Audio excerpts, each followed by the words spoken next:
Hey, what's up, players? This is Hall of Famer Teddy Long, and right now we're getting ready to have a six-pack challenge match with Potsy and Tino on the big podcast show. Holla at a player.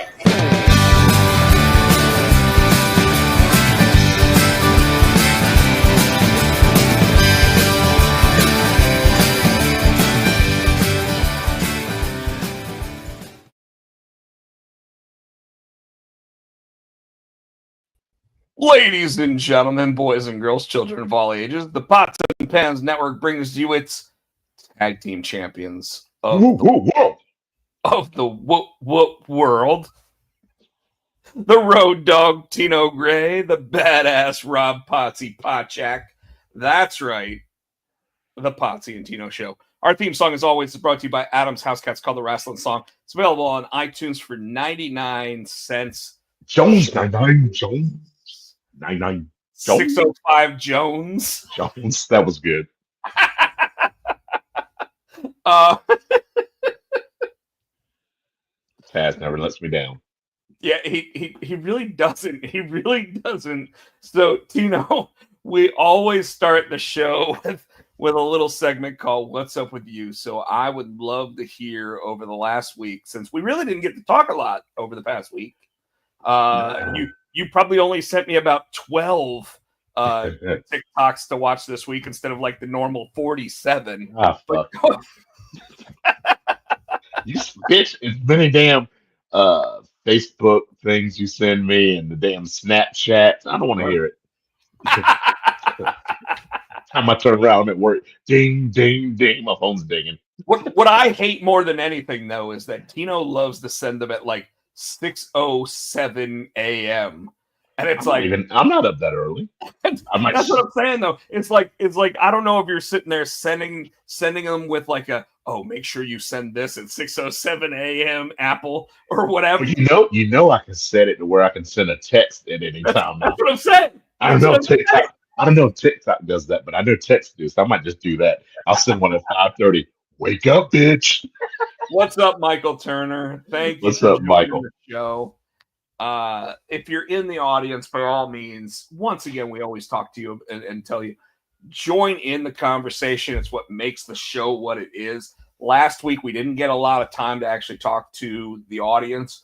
And that's because, and this week is jam-packed as well, because we got to go over Backlash predictions at the end of the show. Yeah. So they bam, bam, bam, like, and no wham, thank you, ma'am, on that stuff. It's like they just threw it all at us. But Tino, what's been up with you, my friend? I think we had our first show last Friday at the Brass Tap. Was that the Brass Tap? I think in Raleigh. It was pretty good. It was a slower crowd. Familiar. Where is it? It's off of West Street, like off of Hillsborough and West Street, going like you're going towards kind of near Rerah. I think I've been to it. Yeah, it's a newer place. It did have a crowd, but they kept saying it wasn't as busy, and I couldn't figure out why. And then the next day, I was talking to somebody. It was First Friday, so probably everybody was at First Friday downtown Raleigh. So that makes sense. So, but we still had a good crowd there. The only thing that we were fighting was the acoustics, because of that room. It was so high, and the walls are kind of like that aluminum kind of thing, so it was bouncing off. So we had to play with the volume because it would be too loud, and then we'd turn it down, and you couldn't really hear it. It would sound muffled, so we had to. And there weren't enough people in there to soak it. With more people in there, it absorbs, so it'll sound better and not as echoey. So just gotta play it with that. Right? Yeah, And then you had to park weird, because if you parked in the parking lot across the street, it's like $26, because it does it by the hour. But like if you get like the first like 1 to 2 hours, like 10, but like we would have to be there at setting up and breaking down 4 hours, and it's like $26. But I give you to 8 o'clock the next morning. But if I'd done 3 hours, I'd have been you got toast. So finally, I luckily found a place like right in front of the building to park. So you're talking about like if you are trying to park there, not like if a patron.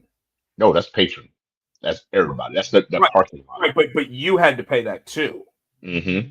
So what you should do is you should make sure that you tell like the place that you're going, hey, we need to park as close as possible because we got to put all of our stuff back in. Yeah. So make them pay for the parking. That's what we didn't know. So next time, yeah. Yeah. There's a lot of places in Raleigh, by the way, after 5 o'clock on Friday night in Raleigh, most parking is free. But that's all those were taken. So you know what I'm saying? No, I mean even the parking decks. Yeah. PM are free. Yeah, but we would have had to haul shit from the parking lot. It would have been a pain in the ass. And then we got done playing. And it's like, as soon as we got done, we had everything wrapped up. We're getting ready to walk out to the car. As soon as I got my speakers, as soon as I hit the door, the wind picks up and the sky opens up. Because you know it's storm Friday night. I was like, son of dude, it's been storming for 4 days. And now I don't have the Jeep anymore. I had the truck, so I already had to jingle all that shit. So I'm in the rain still trying to remember how I jingled everything in. I was soaked. And but it was fun. We had a good time. And then Saturday, I just pretty much chilled. Did Matthew work? No, he didn't work Saturday. I had to go to my class. It was our first. So now they're doing something weird where, like for 3 Saturdays, they want us to do in the building. So like they used to before COVID. So it's just a Saturday morning class. They're trying it out. If it works, it works. Yeah. Gotcha. If it works. If it doesn't, it doesn't. So this Saturday was the first Saturday that we tried it. It was pretty cool. I went and I only had one class. It was like my 11 o'clock class is an hour and a half. But I had to get there a little early to set the room up and all that stuff. And it went well. And then I got home and kind of chilled. And Matthew and I went and saw the Thunderbolts. Now we'll talk a little bit more about Thunderbolts because I also went and saw that, but we'll talk a little bit more about that. I didn't realize I got to go on YouTube. I didn't realize there was two. Because Matthew and I, we watched the one and then we left, and he's like, "Dude, there's another." I'm like, "Fuck!" So I got to go on YouTube and watch it. But 2 minutes and 54 seconds worth, my friend. Damn! So I do got to go to YouTube. By the way, rumor is that second after credit scene, and this is the after credit scene. So like credits end, and then you get this scene from it. Was apparently directed by none other than the Russo brothers, who are going to be the ones doing Avengers Doomsday and Avengers Secret Wars. So this was added very last minute. But 2 minutes and 54 seconds. And I'll explain it to you if you want, because it's not like Marvel didn't ruin the movie already. Well, Matthew kind of gave me a gist of what it is. I think he watched it, but I want to go back and watch it. And I'm like, how is that possible? And he said, I think that there's going to be some time travel involved. So don't want to spoil it for people who hadn't seen it yet. So we went and saw that, and then Sunday I was going to get up and go help my friend Paul. They're selling the house, and so they're getting the house straight, and he had a shed. So the shed's been out there a while, so he wanted to rip up the old wood floor and put down new wood floor, but it was raining so much, and we weren't trying to put electric tools out and laying the wood on the wet ground and so we just said, screw it, we'll do it in a couple weekends. But that's how my weekend went. And then work today. I'm off Wednesday. Got to take mom for her follow-up, dude. It's been a year since she had her accident. Remember, she had her accident the day before Mother's Day. I cannot fucking believe it. So it's kind of a follow-up. It's a year, kind of a year checkup, yearly checkup. But then I gotta wait. Thank God I took Wednesday off because last night we were drying clothes. We just got this washer and dryer in September 23, and the dryer just wasn't drying. The heat stopped. So I think the heating element's out. Thank God we brought the warranty and the protection plan and all that shit. So they're gonna send somebody out Wednesday, but between 12 and 5, mom's appointment's like at 11. So my father-in-law's just gonna come sit, and then when I get home, then he'll go on. And then so I got that, and then Friday this weekend I'm going to Hickory. So I'll be in Hickory this weekend. So I don't know if I'll get to watch Backlash until I get back on Sunday. You miss every single. It seems like it's like Every fucking pay-per-view. I was literally thinking, oh, maybe Tino's coming over this weekend. Nope. Nope. I'll be in Hickory. And by the way, I was here for WrestleMania, but that was Easter weekend. So yeah. I'm like, damn. So even then, nope. Like what was it? Rumble was like, no, I don't even think. Were you here over on the Rumble? Yeah. Because yes, I think that's the last. Oh yeah, because we were both like, oh shit, Jey Uso. Yep. I think so. I think that's the last one I was there. So yeah, I gotta. I don't know what they keep having them when I'm out of town or doing something. They need to stop that. I think WWE needs to get on my schedule. Damn it. So that's about it. That's the excitement of last week, this week. Getting over flu, still kind of lingering. Still kind of get my energy back up. Still, a little bit still drained. Still got a little bit there. Still dry cough. I'm trying to get it wet so I can cough some of this stuff up. But dude, I think it's draining and it won't. Where that dry cough comes in anyway, just because of like all the pollen.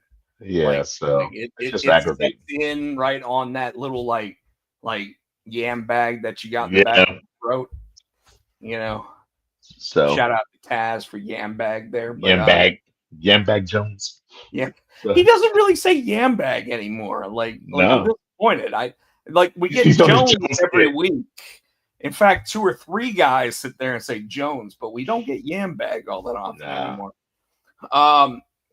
So my week was pretty interesting. Not really. I didn't really do much, but I was digging the art you sent me, dude. That is cool. So I went and I saw The Accountant 2. I don't think I've seen The Accountant 1. Somebody says that 1 was better. So was 1 better is difficult to say. Like, I enjoyed the second one more, but that's because so what is this movie about? I'm even. Well, okay. The first Accountant is Ben Affleck is basically like a special needs accountant. So he knows all about numbers and everything else. Rain Man. What's that? Like Rain Man? Kind of. Okay. Except he's also a specialized killer. Wait. So you got a special needs assassin? I'm not trying to be funny. But he's a special needs assassin? Yeah, pretty much. Okay. But the reason why is because he understands like exactly what the pinpoint acts, like all that type of weird shit is, like angles and. Is it like the Sherlock Holmes where they slow everything down? So I hit him here, then I hit him there, and then I hit him here, and then he does it. You know what I'm talking about? So the first one I think was more like that. This one, he's the same guy, so he's got super high social anxiety disorder in the second one. Okay. And there's like a person that works for the Treasury Agency who sits there and goes, I want to talk to the accountant. And then all of a sudden he randomly shows up and he starts talking to her. And she's like, why do you want to help me? And he goes, who said I want to help you? Like just random shit like that. And then, so in the first movie, and sorry, I'm gonna go ahead and break the rule here because I don't know, the first movie was like 8 years ago or some shit. Actually, I think it was right at the beginning of COVID, so I think it's 5 years old. No, it says 2016. I just looked it up on. Oh, so it is like 8 years old. Okay, I want to watch it. Come to find out that like a person that's hired to kill him turns out to be his brother in the first one. Okay, and his brother's played by John Bernthal. Well, in this one, Punisher. Yes. So in this one, like randomly, he just calls his brother and he goes, hey, Braxton, I haven't talked to you in a while. I need your help. And he goes, you don't call me. You don't sit there and say that you want you don't want to sit there and say happy birthday. Nothing like you just and he's like, your birthday is November 11th. Why would I call you? He sounds autistic. because that's what an autistic person, Yeah. that's how they sound. Has no sense of humor, no, nothing. Whereas the John Bernthal character is like just an asshole who throws like typical like humor at you. Like Oh, it is Rain Man. It is Tom Cruise and Dustin Hoffman. it kind of is, except they're both like mass murderers, right? Oh shit. So like at one point in the movie, they're both sitting on top of his mobile home, and he just randomly grabs sunscreen and he starts like rubbing it on his elbows.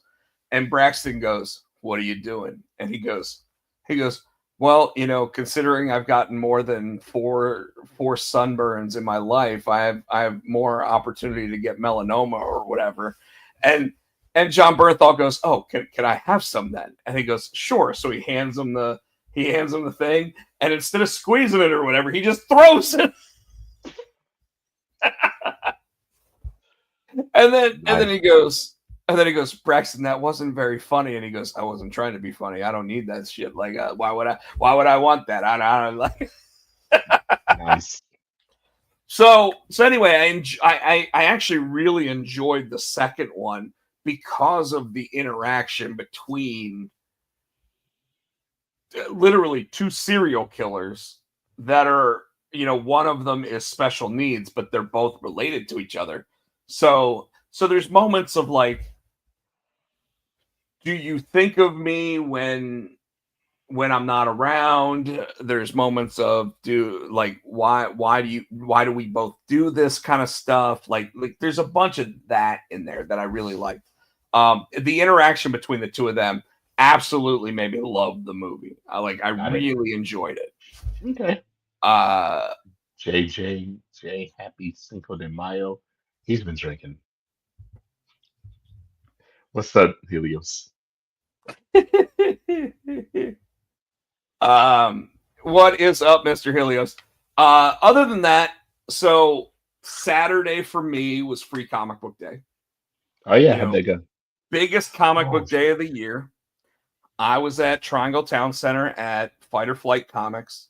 Had the Keen Spot toy box come out, and I was sitting next to my buddy Billy Parker, who was the anchor, color, and letter guy on Junior High Horrors 1 through 8. Mm-hmm. And has done other cover. He's the one that does all the action figure variant covers. Yeah. For us. Thank you. So he was sitting next to me at the show. So they had free cupcakes and everything else. And I gotta tell you, so I probably signed 50 copies of the free book because the employees were like, "Hey, those two guys over there actually worked on this free book." And they're like, "Oh, really?" So of course they'd walk around, they'd ask us for autographs and stuff, and that's really fun. Sold a couple books. In fact, sold more to the people that actually did get their autograph than people that were just like walking by, stopping, and then being like, "Oh," and then I'm like, "Oh, here, take one of the free books," because why not take one of the free books, right? Right. But towards the end of the day, I had this moment where I'm sitting there and this kid comes up, and this happens almost every show, by the way. Like I had done a couple sketches. I did a Batman, I did a Spider-Man, and I had done a Daredevil sketch. And it's just because like I'm pretty quick with being able to do the sketches. So I'm like, and then I just put them out in front of my little area that I've got in front of me. So I'm sitting there, and this kid walks up, and like I said, happens almost every show. Don't know if he's special needs, don't know if he's not, don't know if he just doesn't know how to like interact with people, whatever the case might be. Because there are some kids that aren't necessarily special needs that just don't know how to say hello, right? Mm-hmm. So he sees the sketches that I got out in front of me, and he goes, "Oh, you did these sketches?" I'm like, "Yeah." He goes, "That's really cool. Are they free?" And I said, "No, they're $20 a piece." Which, by the way, is a super cheap sketch. Like, if I'm at a convention, I'm normally charging like $50 to $75 for the same sketches, right? Oh damn. Mm-hmm. So I'm just like, no, they're $20 because, let's just try to get rid of them, whatever. The kid goes, oh, okay.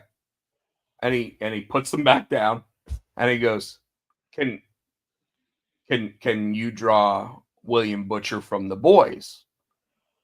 And I said, yeah, I've drawn Billy Butcher before. And he goes, oh, okay. So I grab my pencil, I start sharpening it in the sharpener, and he goes, that's really cool. And I'm like, what's really cool? And he goes, that you're going to draw Billy Butcher. And I said, sure, I'm going to draw him. Are you buying the sketch? And he goes, oh no, I just wanted to see if you could draw him.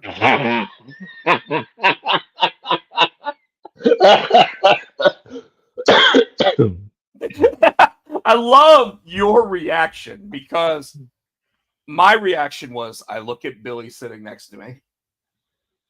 Billy looks at me and goes, you knew this was going to happen. And I was like, yep. So I look at the kid and I go, and he goes, so are you going to draw him? And I said, sure, if I'm being paid to draw him. And he goes, oh. And the kid literally doesn't say bye or anything, just walks away, right? Damn. But hold on. I'm not done yet. The kid walks all the way around, goes past all the free comics, and over to the table with the cupcakes. And I look over and I said, oh, Billy, look, he's over at the cupcake table now. How much you want to bet? He sits there and tries to get more than one cupcake. Because, I mean, they were giving the cupcakes away, but the cupcakes weren't free. Like, the comic shop bought 500 cupcakes to give to people, right? Mm-hmm. And the kid sits there and he looks at them and he goes, and we can't hear what he's saying, but he points down and the woman's like, yeah. And he grabs a plate and he puts the cupcake down. And then he goes, like, to another cupcake. And she goes, no.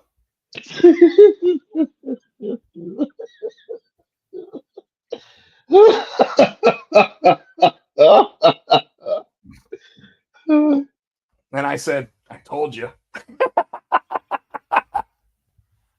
And then I walked in because it was almost the end of because I was there 7 hours on Saturday, right? And at about 4:45 in the afternoon, which is the 7-hour mark that I've been there, I'm trying to grab my cart from the comic shop's back room because we were in the mall, but we were actually in the mall area, not in the comic shop like normal. And the reason why was because the comic shop was extremely busy, so they had us sitting outside. So I had to go into the comic shop to grab my cart to bring it back out so I could pack all my stuff up. Well, the kid is sitting there at this point, same kid, and he goes, do you have any Invincible comics? And the comic shop owner, Daniel, to his credit, sits there and goes, we've been really busy today, so no, I'm sold out of anything Invincible right now. And the kid goes, so you don't have any free Invincible comics? Oh, shit. And the owner's like, no, the way the free comic book day works is there's only specific comics that are free, and they're all outside so that you can go get them near the cupcake stand because he's got the cupcake in his hand still. And the kid literally looks at him again and goes, so there's no free Invincible comics. And Daniel's like, unfortunately, buddy, like today's like the busiest day of the year. Right now, no, there's no free Invincible comics, and we're sold out of the Invincible comics that you could buy because people came in here looking for those earlier. So we don't have any of those left. We don't have any. I'm sorry, we don't. And the kid's just like,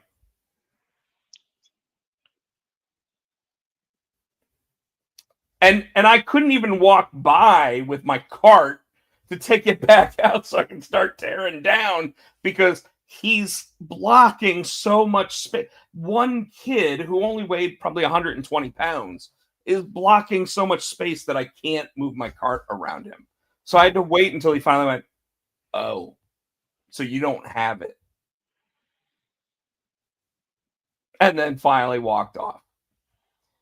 So yeah. But as is typical with me when it comes to a comic book convention, comic book situation, comic book whatever, I just started thinking about a brand new comic book idea, Tino. Oh shit.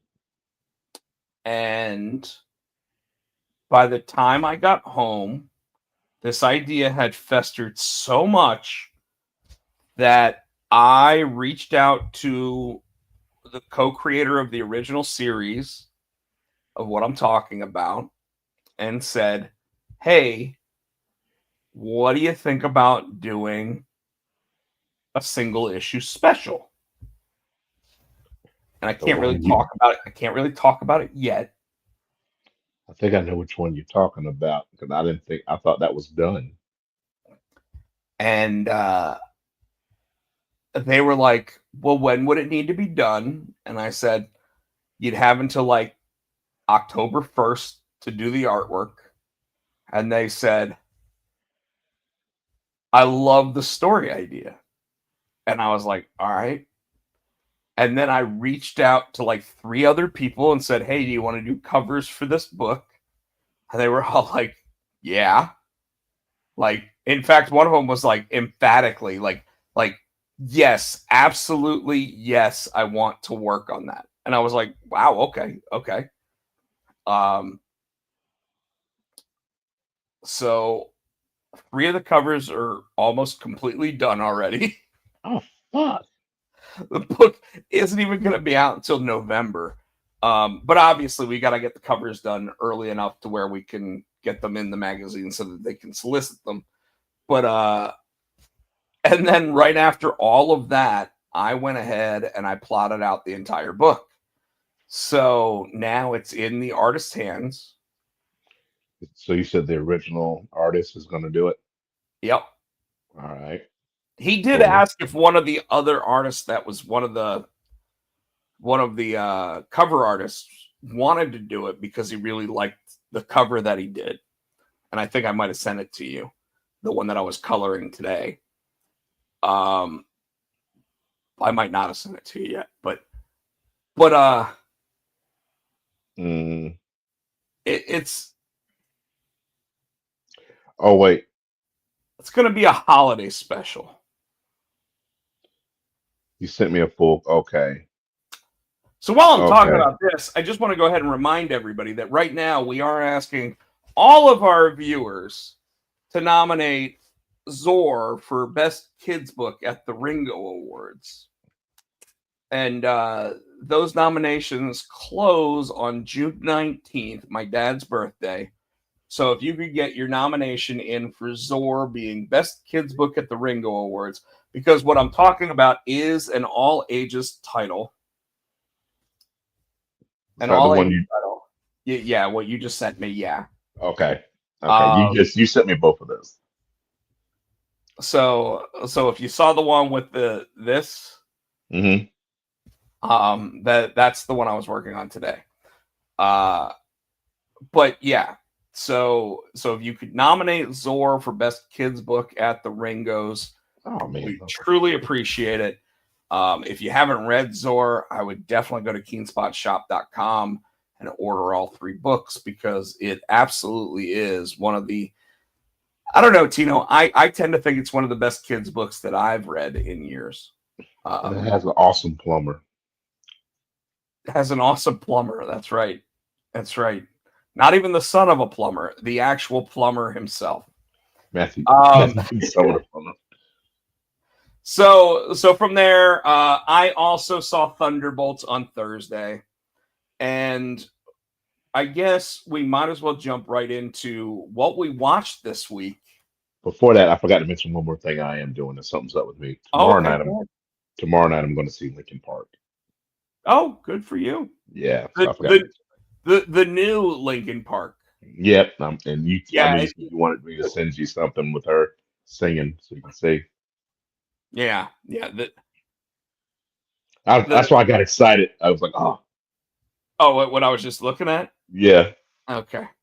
No. So Tino, by the way, was asking if I was doing a new junior high horrors, and as of right now, no, I am not. So it is one of the other projects that I've worked on, and I'm super excited about it. I think that it's one of the funniest, simplest but funniest concepts I've come up with for a story, and yet it works so well. So Cool. over the next couple weeks, you guys will hear me talking a little bit more and more about it, and then I'll probably announce it about the time that those Ringo Award nominations get announced. So June. So yeah, like probably right around either before or after I go to Heroes Con in June is when I'll probably announce it officially. So, but Tino, this says weekly TV watching. I want to go ahead and I want to talk about Thunderbolts. You better warn if you're gonna, because you like to do spoilers. No, I'm not going to warn, and I'm going to tell you why. It Because just came those out, dude. motherfuckers at Marvel have ruined everything about this movie. But that still doesn't mean people want you to say what happens if they hadn't had a chance to go watch it themselves, Rob. Oh, I was just going to talk about how they fucking spoiled the damn ending of the movie in their fucking commercials 3 days after the movie release. Mm-hmm. That's them. I am done with this 7-day I cannot talk about it bullshit. I'm done. If Marvel themselves is Don't be going to mad at sit me, folks. there, what? I said, don't be mad at me, folks. I'm pissed off. Like if I hadn't gone on Thursday to see the movie, and I was like, I'm going to wait until Tuesday when it's $5 movie night, I'd be pissed off. Because they fucking ruined it. I don't They didn't remember. even wait a fucking week, man. I don't remember the ending. They ruined it where? Haven't you seen the new commercials? Mm-mm. They don't call it Thunderbolts anymore. You know? Huh? What are they calling it? Oh, They okay. literally posted a video of Sebastian Stan walking up to one of those bus stop sections with posters in his hand, and he taped a new version of the same poster with the different name on it. Mm, 3 days after technical release of the movie. I didn't see that. The same fucking company that when Avengers Endgame came out, they said, please do not talk about it. Do not say anything about it. Do not spoil the movie for others. And they literally didn't spoil it until like 14 days later. They waited 3 fucking days. I posted it today. I said I'm done with the 7-day not posting about a movie because if they're going to spoil it in 3 days, why? So Mr. Helios out there sat there and replied, ha ha ha ha ha ha ha ha ha ha ha ha ha. You did not. You put on your Facebook? I didn't post what it was. I said if Marvel's going to start doing this, I'm going to start doing it. Oh.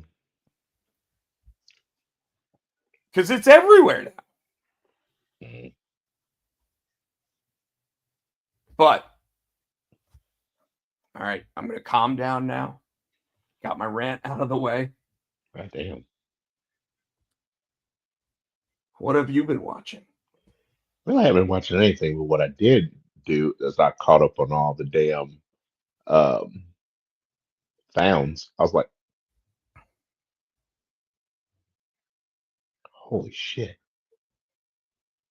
Holy And you know shit. that show's on the verge of being canceled.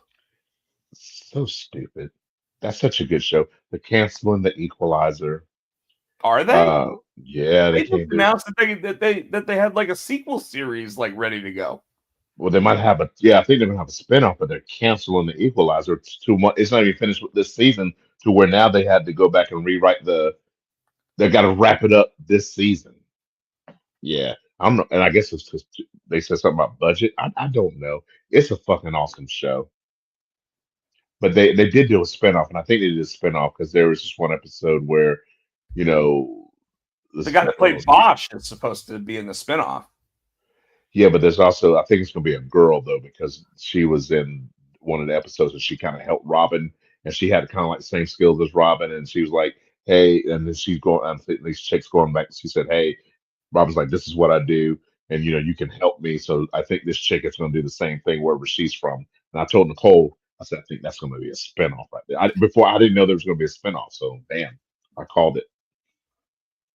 Well, it's funny because Bosch, which was having Bosch Legacy, which I was watching, they finished the final season of Bosch Legacy. Apparently, they canceled that after season 3, but the last 2 episodes introduced Maggie Q, and she apparently has a spinoff series coming from it.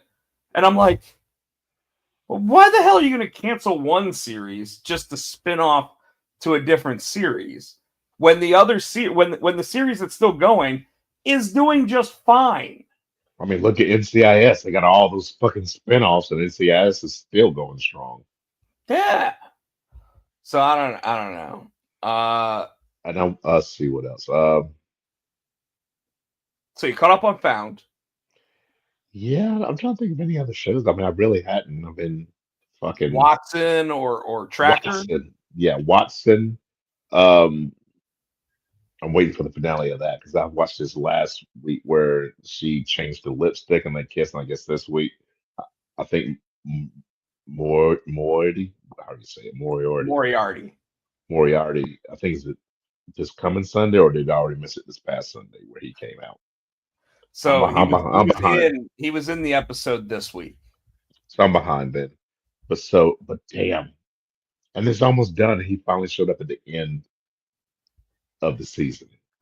Telling you, I don't like Randall Park in that role.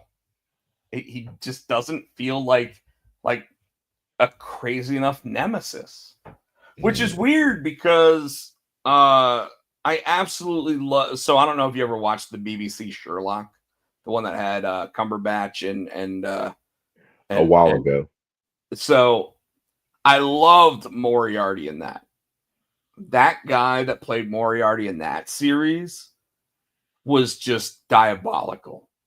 And I'm not even saying that the Randall Park character of Moriarty is not diabolical. I'm just saying that, like, as an actor, I don't see him being diabolical enough. Yeah. Are you seeing that now? I just because he does the comedy thing. I'm so used to him doing comedy. I can't. Yeah, I see what you're saying. Yeah. Which, although most comedy actors are much better, much better dramatic actors. yeah. Like when you look at the guy that was in Better Call Saul, Bob Odenkirk, like he was absolutely phenomenal in Nobody, which is basically like a dad as John Wick. and the sequel's coming out this year, so I can't wait. Speaking of, we went, and I don't know what this movie is. It was during one of the previews. I was watching the preview, and it's about the MMA fighter, right? And I'm watching it, and all of a sudden they said Dwayne Johnson. I'm like, and I looked again. I'm like, the fuck did they do to him? It did not look like him until they said it, and I'm like looking, and then you can kind of see it, and then you hear it in the you hear the voice. But that I'm like, what the hell? Yeah. So here's what's funny about that one. People online have already said, whether or not Dwayne Johnson's going to be at WrestleMania 42 based on how that movie does. It's called the Shooting Machine. Something. The I think it's like based on a true story too. it is. It's based on Mark Coleman, the first ever UFC champion. I think it's called the Shooting Machine. It's called something Machine, but basically Dwayne The Rock Johnson plays Mark Coleman, the guy that became like the very first ever UFC heavyweight What's champion. his ethnicity? Because I'm trying to look.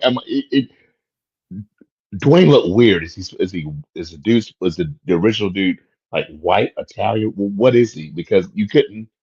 I'm gonna I say he's mean, Italian, but the fact that they put hair back on Dwayne Johnson makes it so weird. and they covered his The hat. fact that he doesn't have a goatee anymore makes it weird. But they did structure his face in Yeah. the movie to look like that. The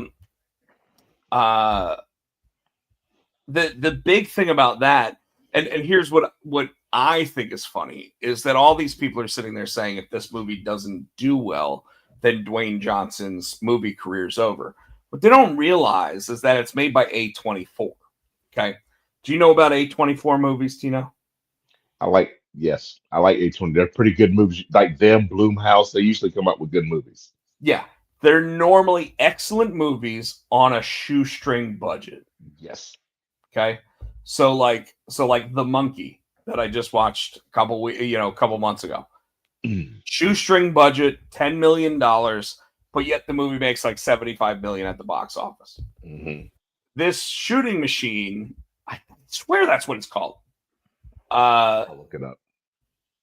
This movie, people are sitting there talking about how like if Dwayne Johnson doesn't have a box office hit out of this, that it's going to be like the downfall of his career. Except for the fact that it's an A24 movie, so it's done on like a $15 million budget. So if it doesn't do well, like Dwayne Johnson just isn't going to get paid. It's not that it's not going to make money. It's an A24 movie. Wrestling fans, if WWE starts actually like advertising this film for him, which they might not, based on something we're going to talk about later. But if they do, this movie's going to do fine. Smashing Machine. Smashing Machine, that's it. Because that was what Mark Coleman's nickname was the Smashing Machine. Okay. But the movie's on a shoestring budget, which means DJ is sitting there doing this film, not expecting to make a lot of money. He did it because it meant something to him. And because every so often in his acting career, he has stepped out of his normal game to sit there and do something that he hopes will get people thinking that he is an actual actor. Mm-hmm. And that's what this is. He doesn't always want to be an action star. Now, granted, this is going to be a movie with a lot of action in it. Because I think it's more, but I think it's got a lot of, it's more than action, though. I think he's going to show his dramatic. Absolutely. Maybe stretch his dramatic muscle. That is absolutely what it's supposed to do.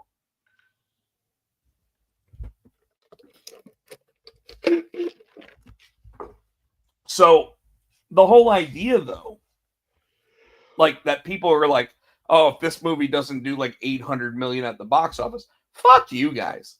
This movie isn't going to have to do 800 million at the box office. Like, Dwayne Johnson doesn't need the money.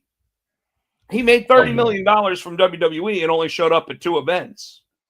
Like, he doesn't need to do anything this year. So him doing the Smashing Machine is literally him going, I want to prove I'm an actor. Yep. And that's where we are with that. Speaking of that, Tino, Dark Side of the Ring, is there anything good? I know you've been watching. I hadn't had to get to watch it. Is it?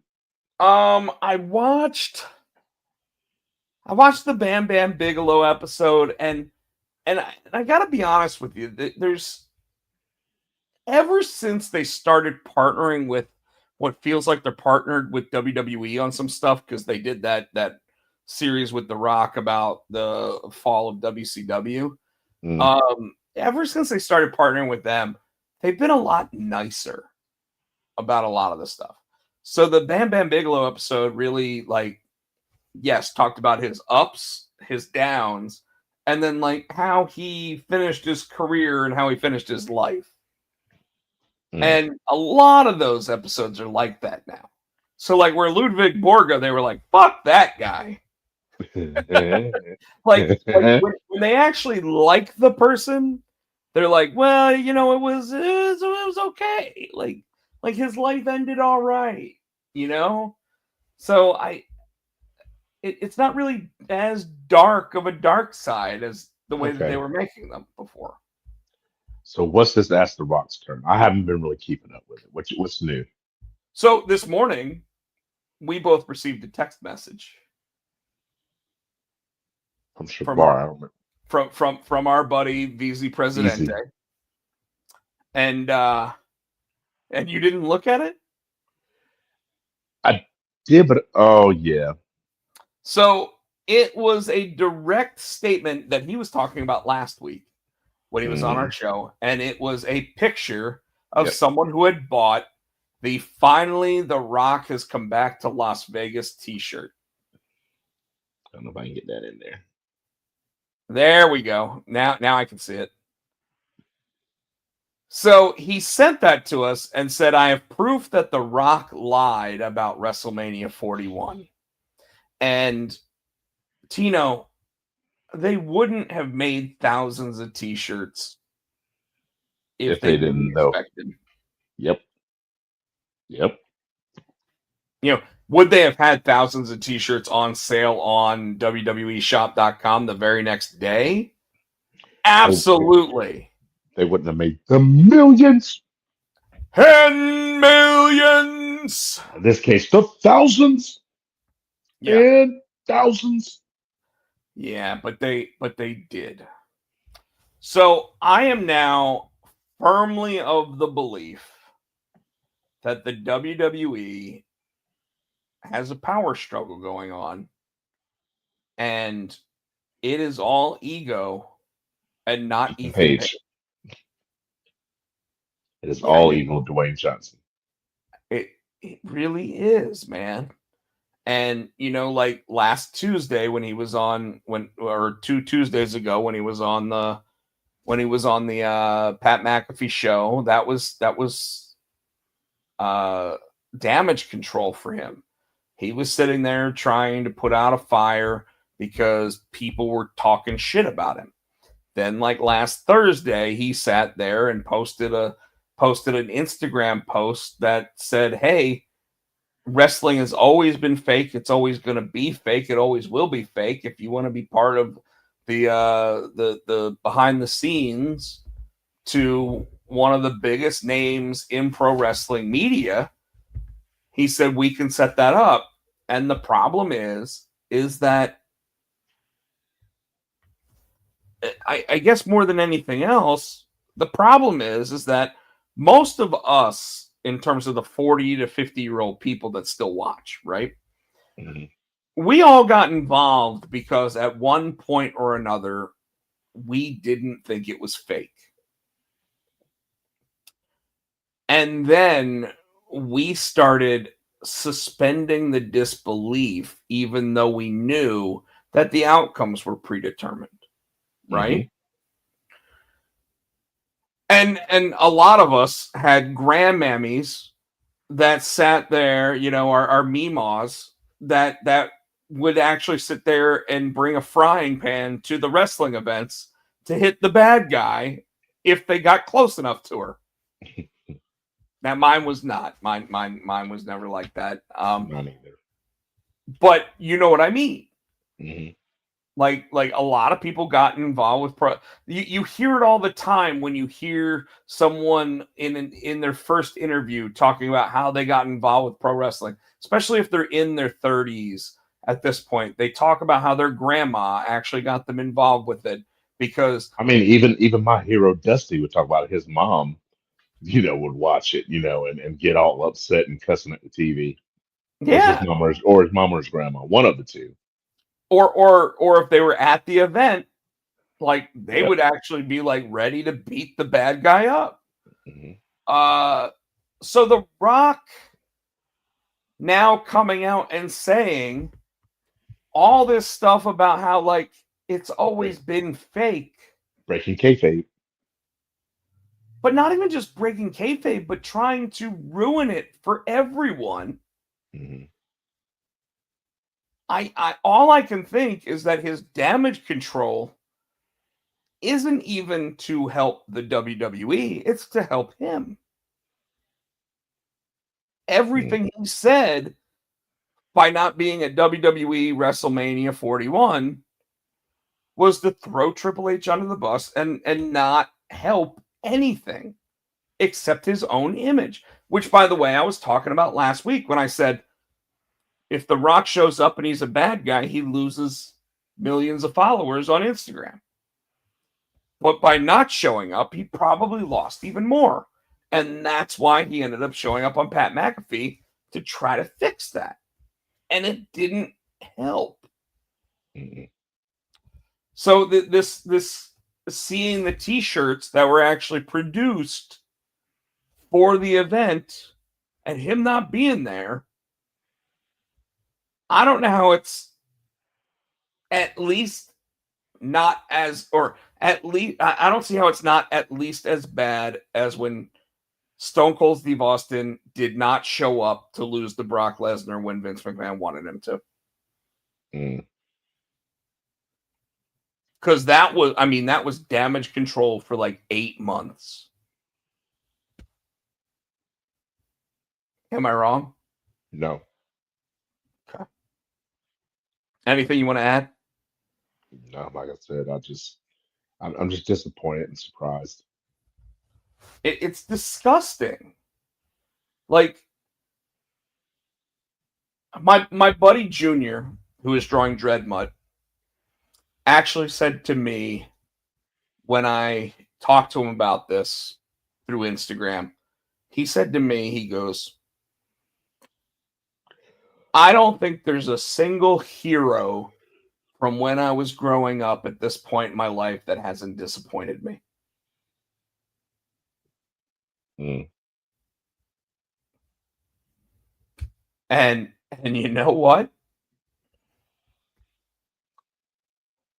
I can't think of a single hero that was a superhero to me growing up that isn't that hasn't showed the truly flawed life that makes me not want to be a fan of theirs. Mine was Big Dust. Big Dust never let me down. That's the road, baby. American dream. I guess you're right. I guess Dusty Rhodes always held firm to his standards and everything. But Yeah, it also led to him almost being homeless multiple times. yeah, yeah. But But you know, he stuck to his guns. Got fired by the WWE multiple times. went to TNA, went to ECW. I got even Stone Cold. I mean, he got that. He had the arrest and you know, you know, alleged, the domestic violence with Deborah. And I Well, don't wasn't know, that man. Deborah beat him? Yeah, but Stone Cold went to jail. That's true. But it was found that Deborah actually beat him. Mhm. And I think he But had. you're right. Did he get? Yeah. Did he get a Dewey? No.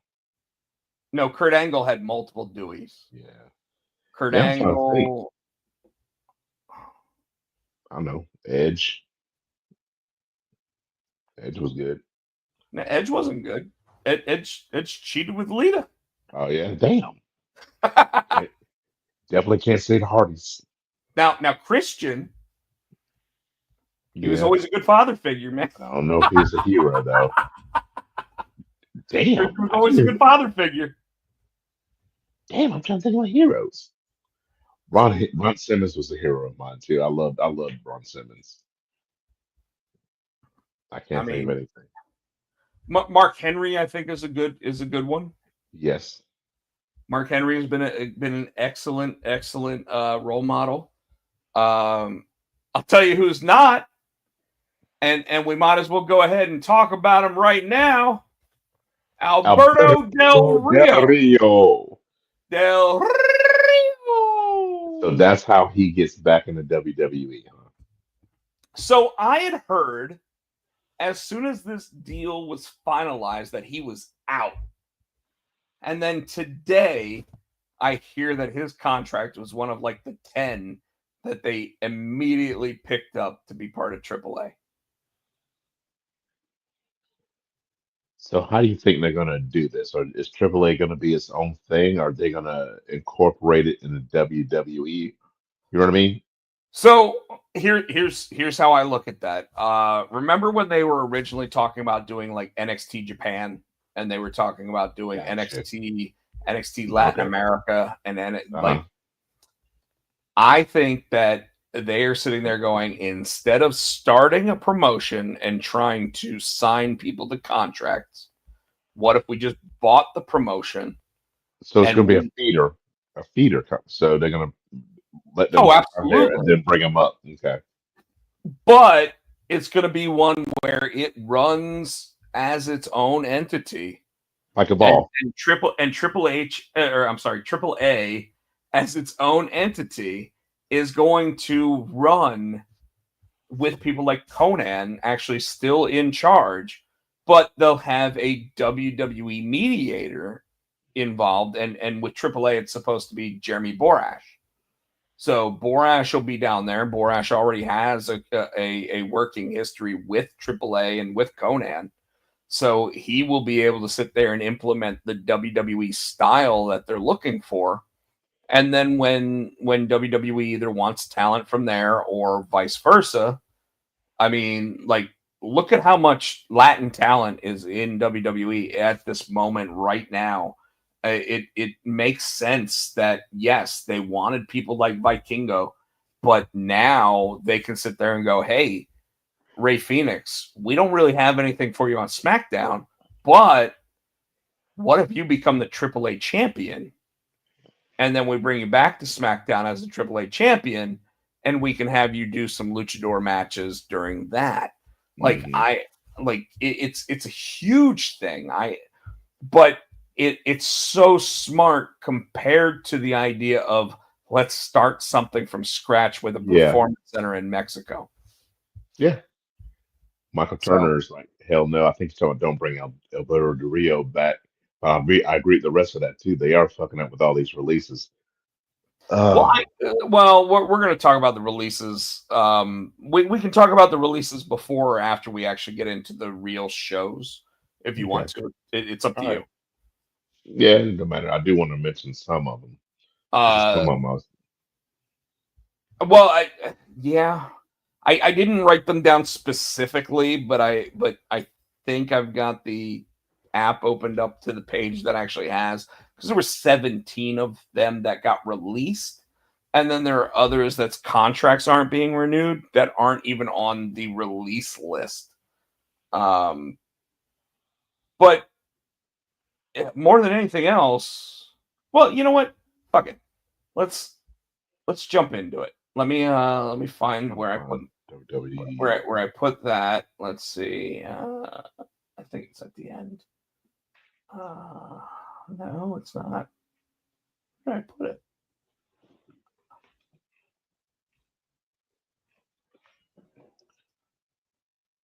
Full list of every.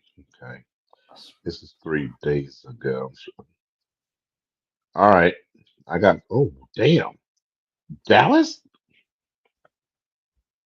Hold on. I don't actually see it on my like.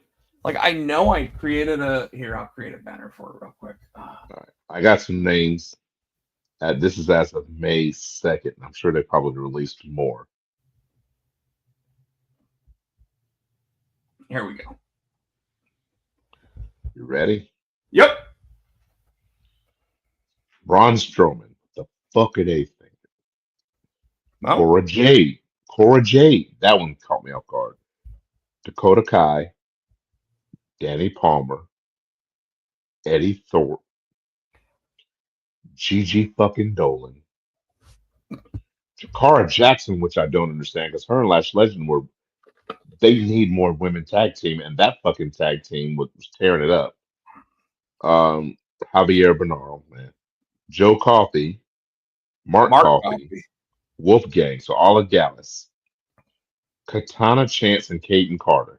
Why are we releasing established women tag teams? Keanu Cartwright, I don't know who that is. Oro Menza, another one of the Metaphor. Metaphor. Riley Osborne. Don't know who that is. Yeah, you do. He was part of Chase U. He was the one that had the thing with Tia Hell for a while. Remember they were trying to have a little love thing going. Shotzi. But another one on this list that surprised the shit out of me, Shayna fucking Baszler. Well, you didn't even say Dakota Kai. I did say Dakota Kai. Oh, She was up top.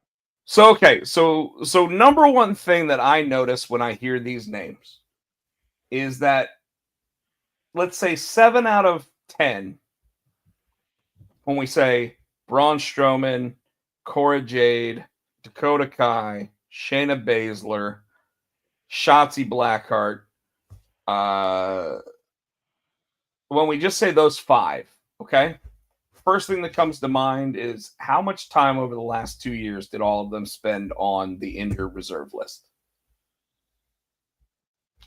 And this isn't talking about their talent, right?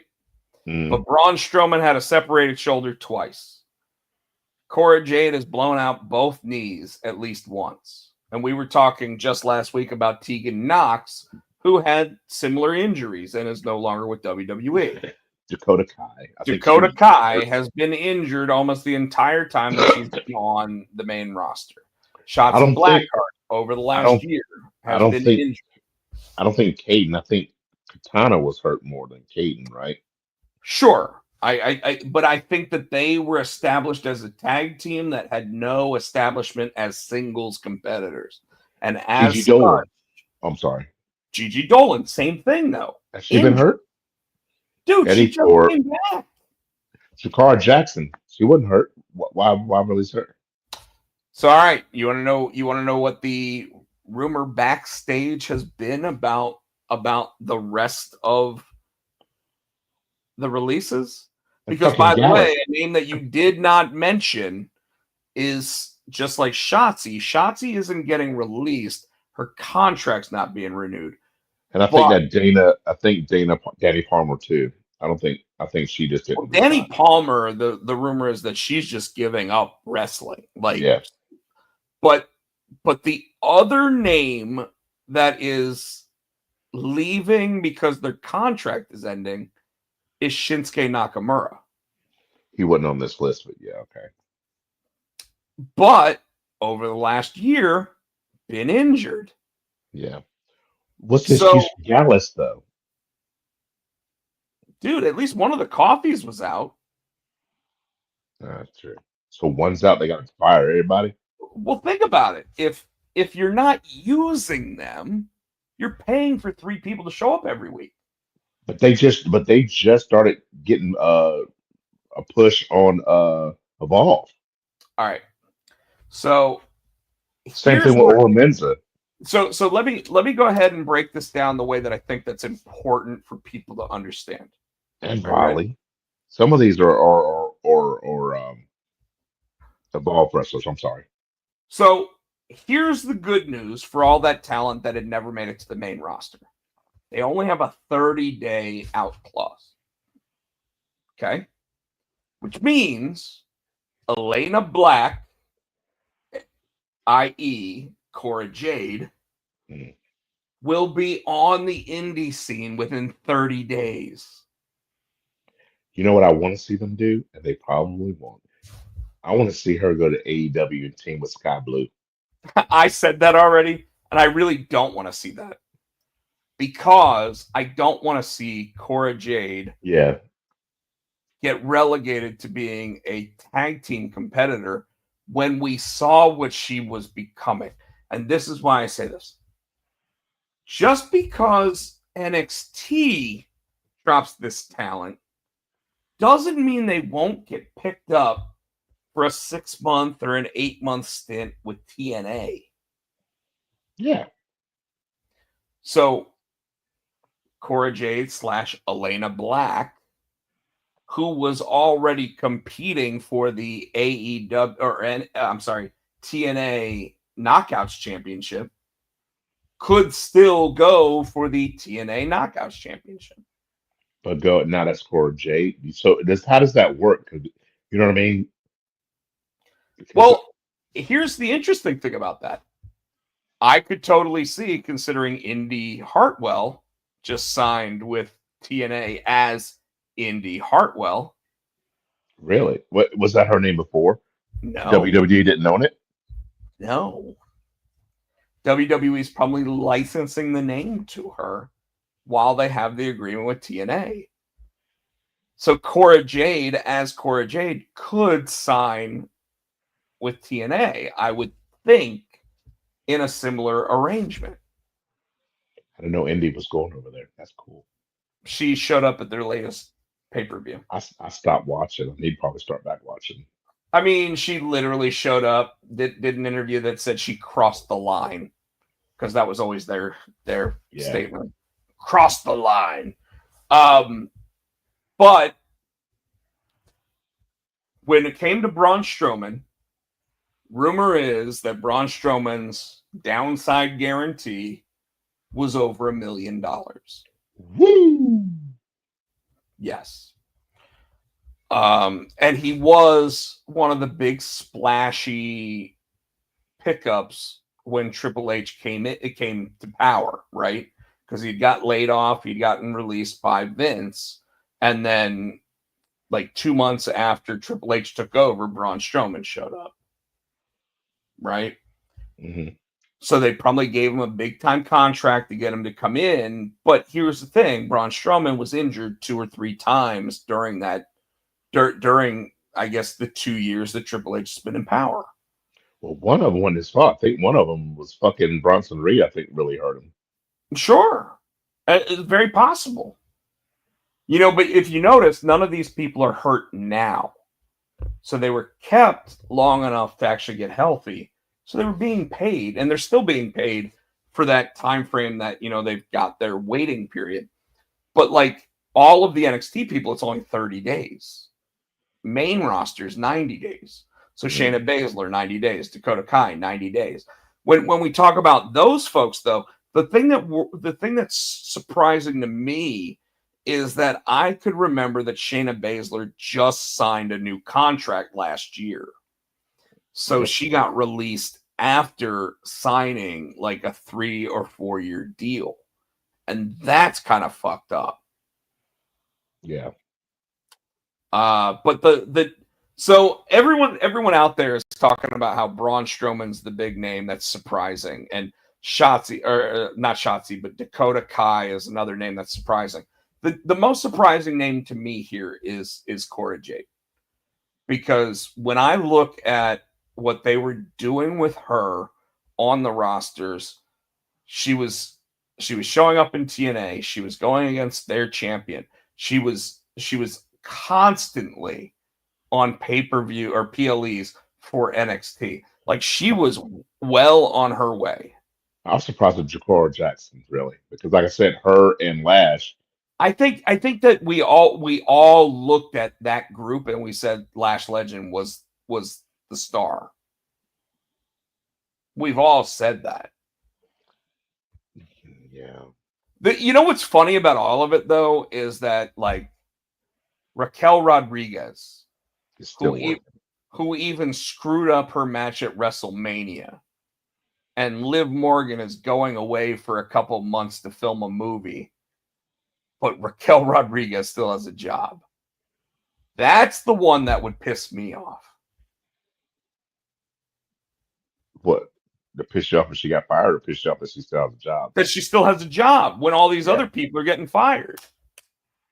When we know that there's better workers out there. So the number one thing that I have heard is that in almost all of these situations, these were the people that were lazy when it came to preparation, getting themselves in ring shape, trying to do everything they could. But I didn't see that with Cora Jade.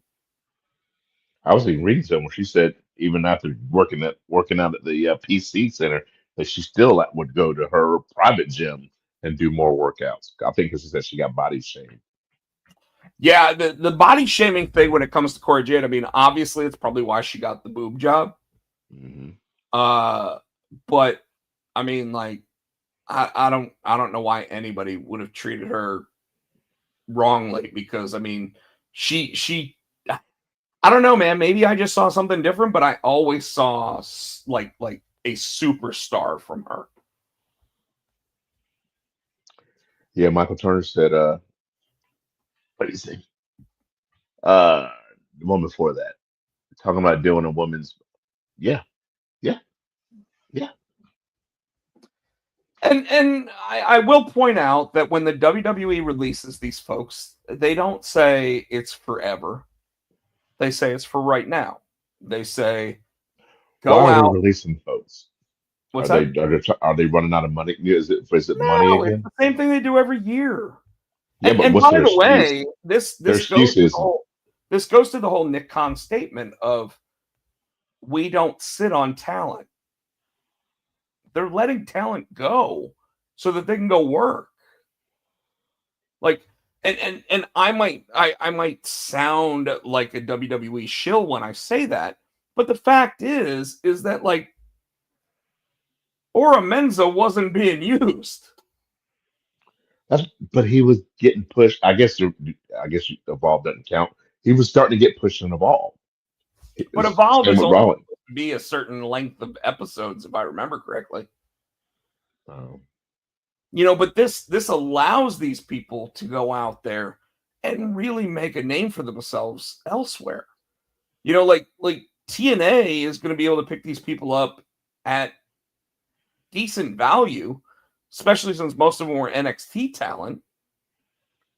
Like Braun Strowman, I don't know what he's going to do, because if he was making seven figures, like you immediately go, oh well, he could go to AEW, except maybe AEW doesn't want him, yeah. because what do you do with a guy like that? How do you push the monster of all monsters in AEW? So they did with the Big Show. They relegated him to damn commentary on their Dark show. Well, I mean, but the Big Show was pretty much almost done, right? And Like, Mark Henry. well, Mark Henry went in there knowing he wasn't going to wrestle. He was done wrestling. But when you talk about Braun Strowman, or Adam Shear, as his real name is, like, in an AEW, if that guy doesn't walk in and become your world champion, like, then he's just a shill of what he was. You know what I mean? Mm-hmm. I mean, this guy literally just pushed Jacob Fatu and Bronson Reed to the fucking moon. I think that's what's pissing everybody off. I mean, he was a good worker, yeah. but he was injured half the time he was there. And that's what I think everybody doesn't want to remember, because when he's there, he's great. But when he's not there for a long time. Yeah. Like Shotzi Blackheart, she's still out. So anyways, She came back. Because remember she managed she just came back, and she came back to two of the people that got laid off. yeah. All right. So let's start breaking down some actual weekly wrestling. So last week, Raw starts with Seth Rollins and Paul Heyman. And they're talking about like it really does feel like, based on the outfit that Seth was wearing and everything else, they're going back to that Monday Night Messiah. Except they're doing it in a way that you buy it now. It's not the pandemic, and it's with Paul Heyman. Something's different. But he's not exactly a bad guy. He's getting cheered the entire time he's talking. Yep. Now, is that because we love the idea of singing his music and we love the idea of Paul Heyman? Yeah, and I think there's people just fucking love Seth Rollins. It's one of those. He's got to do something really fucked up to get people to boo him. I just don't think people want to boo Seth Rollins. He's a cool heel. It's kind of like the NWO when they first started, the Kevin Nash Scott Hall thing, right? Yes, he's supposed to be a heel, but he's a cool heel, so people are going to cheer him. They're not going to boo him. No, I agree. And I think trying to doing what they did to Sammy is going towards wait, trying to. Did you say Sammy? Yeah, doing what they're doing to Sammy. I think they're trying to make him heel, but people are still fucking cheering. Well, so I don't know what's going to take. So I got the feeling from this episode of Raw that, one, they teased Sammy throughout the entire episode of Raw, right? Which, by the way, was exactly what we were talking about that they need to get back to doing last week. And they did it. But it's not consistency. It's that they need to sit there and make the story flow better. That's what I meant. You got Stone Cold at the beginning, and then middle of the show he's back, and then that's what I mean when I say consistency. Have that storyline flowing through the whole show is what I meant when I say consistency, and they did that the entire episode. And Michael Turner is saying Sammy's a joke. I don't agree. Mm-mm. This is what I looked at, and this is what I saw. Sami Zayn last week was the Mick Foley of today.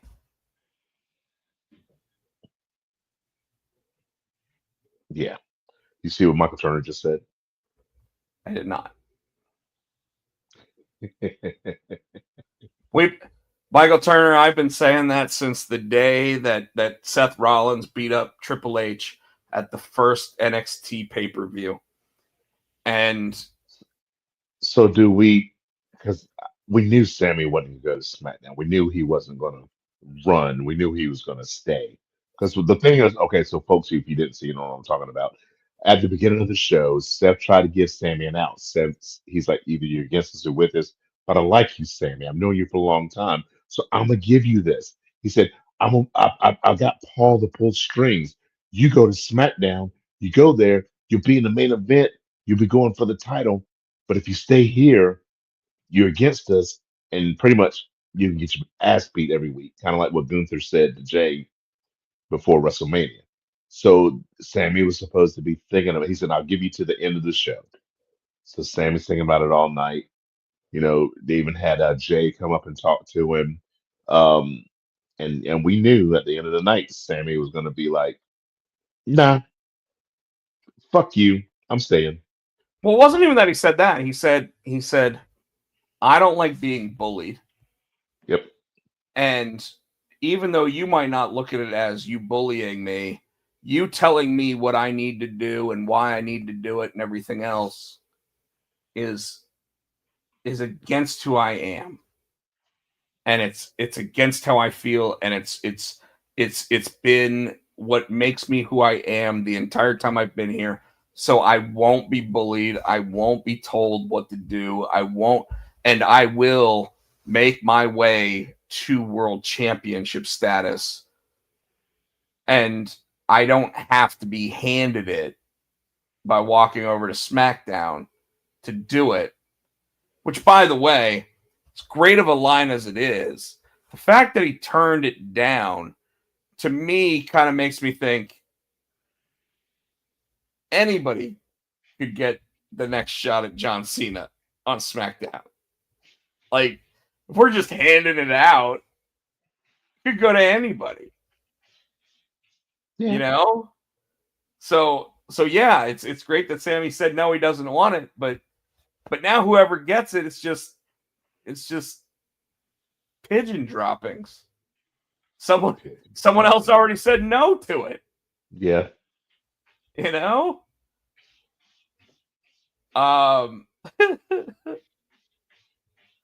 Sorry. What? Next up, we had Mommy versus the Prodigy. We had Rhea Ripley versus Roxanne Perez, who, by the way, want to go ahead and let you know that Roxanne and Julia are not being labeled as Raw superstars as of yet. But this match happened, and we got a disqualification finish again. Which I have a feeling tonight they're going to announce that at the PLE they're going to add another match, and it's going to be Mommy and probably Io Sky versus Julia and Roxanne Perez. Yeah. And I'm okay with that. I love the way that they're using what I would consider Paul Heyman mentality to bring in and elevate new talent, which is Paul Heyman famously on record sat there and said, if I take two guys that are main eventers and two guys that are semi-main eventers and I put them both against opposite, so it's a main eventer and a semi and a main eventer and a semi, I put them both against each other, they all four become main eventers. And then if I take two low card guys, put them against two of those main eventers, then they become main eventers. And before you know it, I have six main eventers. Same thing, right? Mm-hmm. We know that Rhea Ripley is a main eventer. We know that what they've been doing with Io Sky, having her win at WrestleMania against Bianca Belair and Rhea Ripley, makes her a main eventer. So bringing Roxanne Perez and Julia in at the rate that they're bringing them in should elevate both of them to at least high mid-card status. Okay, so Roxanne, I think, and I don't know how to say this. I think Julia came in with such fanfare. Wouldn't she already be considered if she moved to the main card, a main eventer? Roxanne, I understand how they're going to try to push her, but wouldn't Julia already be kind of ahead of Roxanne in that? You see what I'm trying to say? No, and here's why. The number one reason why your contemplation there is incorrect is because ever since, and this goes all the way back to when Vince McMahon ran everything, was people didn't watch NXT. So you bring someone into NXT, and then you still have to reintroduce them on the main roster. So that's why they're doing this slow build. I guess what I'm saying, Julia was a big name outside before, just like AJ Styles. AJ didn't come into NXT, but people already knew who AJ was, right?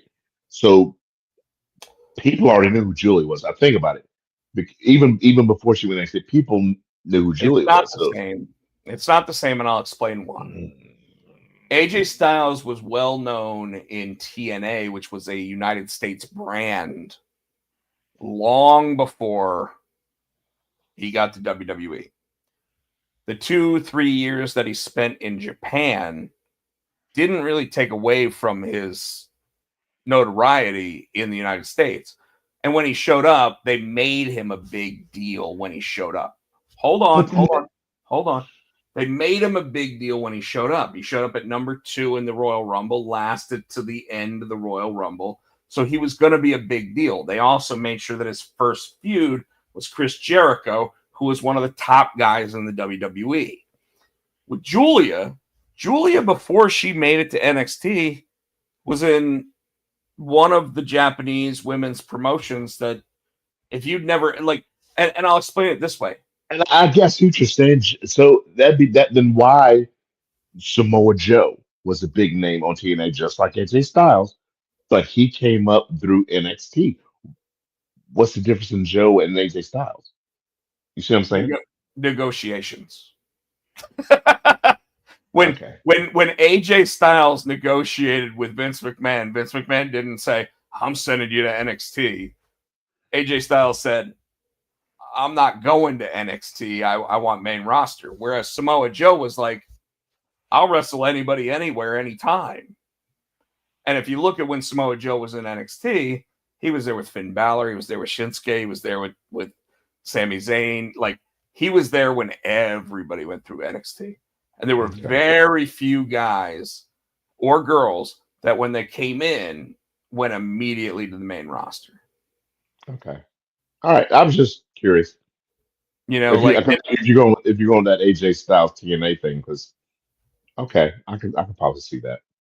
I mean, AJ Styles was either going to go to WWE or he was going to probably be the Cody Rhodes that started the whole AEW thing himself.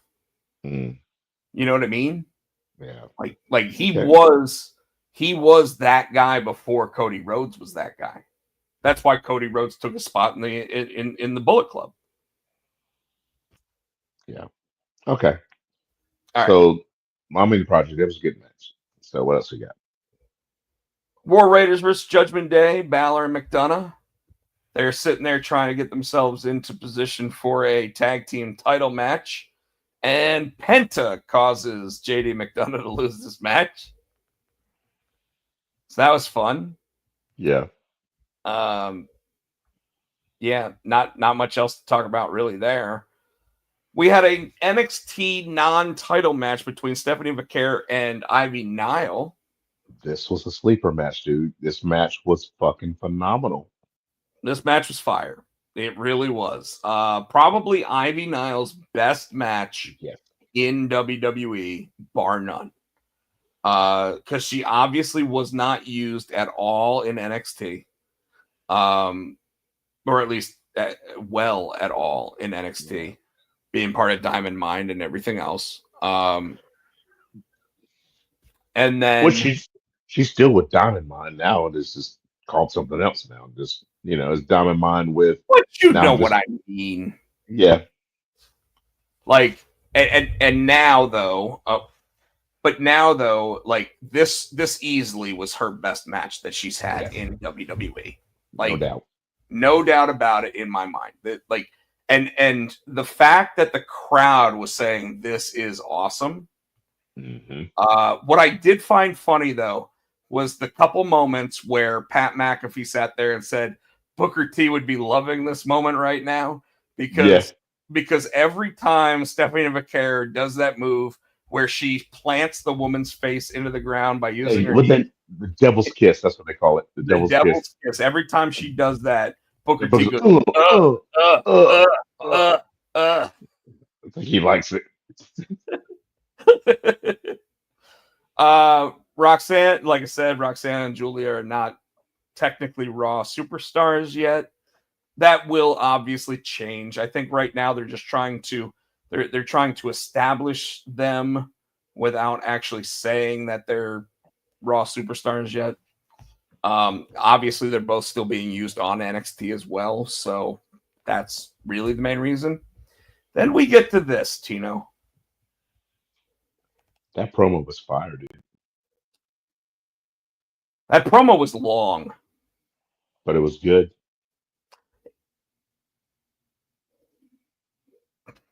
Was it? Passionate. It was good. It was impassioned for what it was. He's not a professional wrestler. That's not what he does. For what it was good. So you say that he's not a professional wrestler, so it was good for what it was, except he is a paid talker. He is paid to talk on a daily basis. But I don't think he's paid to do. He's paid to commentate. I don't think he's paid to do wrestling promos. You know what I mean? There's a difference. So you're right. But if that was the case, someone should have told him, hey, because my point to this is that, yes, it was a great promo. It really was. But it didn't do at least one thing that a great promo needs to do. What? Put Make butts in seats. money. You don't think so? Oh, God, no. Do you think Why? he has a chance of beating Gunther at the pay-per-view? No, but it's gonna put butts in seat. People are come watch it. I don't think it does that. Dude, how many times have we watched fucking matches knowing who's gonna fucking win, but we're still like, oh, maybe. You know what I mean? I agree. But I'll tell you right now, you put Pat McAfee against Gunther. Okay, here's my issue with this. You put Pat McAfee versus Gunther, a guy who has been a championship for 88% of his matches since he's been with the WWE, and you tell me that a commentator who by the way, Gunther has been a champion longer than Pat McAfee's been commentating WWE events. But here's the thing too that WWE is good at. It swerves. Now, if they make this match like a no DQ match, who's to say they can't have a Jey Uso come out? Who's to say they can't have us to help McAfee win? I'm not saying that McAfee's going to win easy, but I think with help, like a swerve, like a something like that, I can see McAfee win. But Doesn't they that have ruin to. everything they've done with Gunther if they do any type of Gunther losing? Gunther doesn't need that though. It'll be McAfee got back from getting choked out. He stuck up for Michael Cole. It doesn't hurt Gunther. Gunther can come back and get his heat the next night. It doesn't hurt Gunther. And they could tie this. They could tie that up with a pretty bow. McAfee gets his revenge. Maybe his boys come in and help him win, right? Or And, Michael Cole for and something. Or Michael Cole can hand him a fucking ring bell and he hit Gunther in the head with a bell. You know what I'm saying? I don't think it would hurt Gunther. I don't know who. Oh, all I'll say is this: is I don't know who Pat McAfee pissed off, because when he starts getting chopped, he ain't Oh showing yeah. up Monday. uh-uh. He No, ain't he's. showing up Monday. And I tell you, if he does, he's going to take his shirt off on the show Monday to say exactly how real pro wrestling is. and okay, say he does get that fluke win. Gunther gets his heat back right after, picks his ass up and chops him, does that damn T-Rex drop kick and fucking power bombs him. You know what I'm saying? And that sends McAfee away off TV to do NFL stuff, right? Well, and I do think that the ultimate angle here is that it is going to remove Pat McAfee from WWE Yes. television. We said that last week, and it did not do it. Now he's got the match. I have to think that even if McAfee gets the win, Yes. that he's going to be off TV for a while. Gunther's gonna fuck him up. That's what I'm saying. It doesn't. Gunther can get his heat back. It's not gonna hurt Gunther. You see what I'm saying? He can still get his heat back. I do see what you're saying, and by the way, I obviously, if they want Pat McAfee to win this match, Pat McAfee's winning this match. Mhm. But in the realm of reality, But we already talked about suspending that disbelief. In realm of reality, Gunther hold whooped on. that ass. You know how I think Pat McAfee wins this match?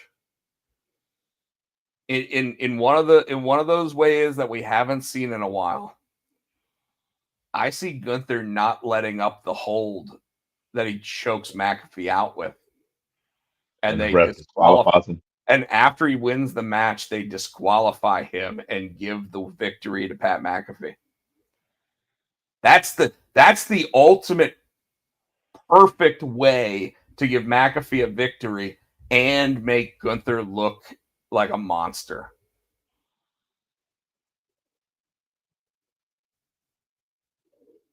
Then if they do it that way, then they got to let McAfee have some offense and make it like he's going to win.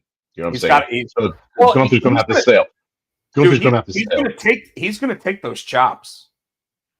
Like, yeah, you don't go into a match with Gunther and he doesn't chop you. But what I'm saying is, if they let Gunther win like that, they've got to give McAfee good offense. You know what I mean? I agree. He's got to catch him off guard. He's got to, they make it. well, they can't even make it no DQ because like if you're gonna choke him out and not let go and get disqualified, you can't have a no DQ match. Maybe a rough ref bump or something to where he gets Gunther. I don't know. It'd be interesting. Yeah, Match. I see something happening that causes some calamity or whatever, and then but the best possible ending for this match would be McAfee getting choked out to the point where he passes out, and then the referee disqualifies Gunther from it. Okay. So Sammy came out at the end of the night saying that he had made his decision. He wasn't going to SmackDown. He's going to stay on Raw. He doesn't like being told what to do, and nobody's going to tell him to get a haircut or anything. He's just gonna be Sammy. And Breakers music hits. And then Seth said, "I'm so disappointed in you." And then the music hits. And then you get, even weirder than anything else, you get Paul super, super tan Braun Breaker with super, super tan Paul Heyman. And Braun Breaker, what I loved about this match was that Sammy didn't give up. Mm-hmm. And Sammy, being the ultimate underdog, still had those moments of where it's like he could pull this off. Except it's WWE and it's a main event, so Sami Zayn doesn't win. I almost expected a third member to come out last week. I kept watching. I kept watching for people because you can tell when Did you people say start looking up the ramp. Lashley's on the other show. No, I said last week. Oh, I kept something. I expect somebody to come out last week because and I'm watching the crowd because how they look up at the ramp when people are starting to come, and nobody did. So I'm like, so I don't know when that third member and who it would be. I was reading somewhere somebody said, what if it was, because I think Austin Theory had said something, but I don't like Austin for that group. No, I think that they might need a tag team, and I think they might need a woman. Becky. That would make sense. Obviously, we did learn that it was me all along. Bailey, it was me. It was me. Motherfucking Vince McMahon. She said, we'll keep people in suspense. It was me. I'm like, oh shit. Yeah. All right. So then we go on to NXT. Was there anything special on NXT this week? I watched so much wrestling. I don't remember. I don't think so.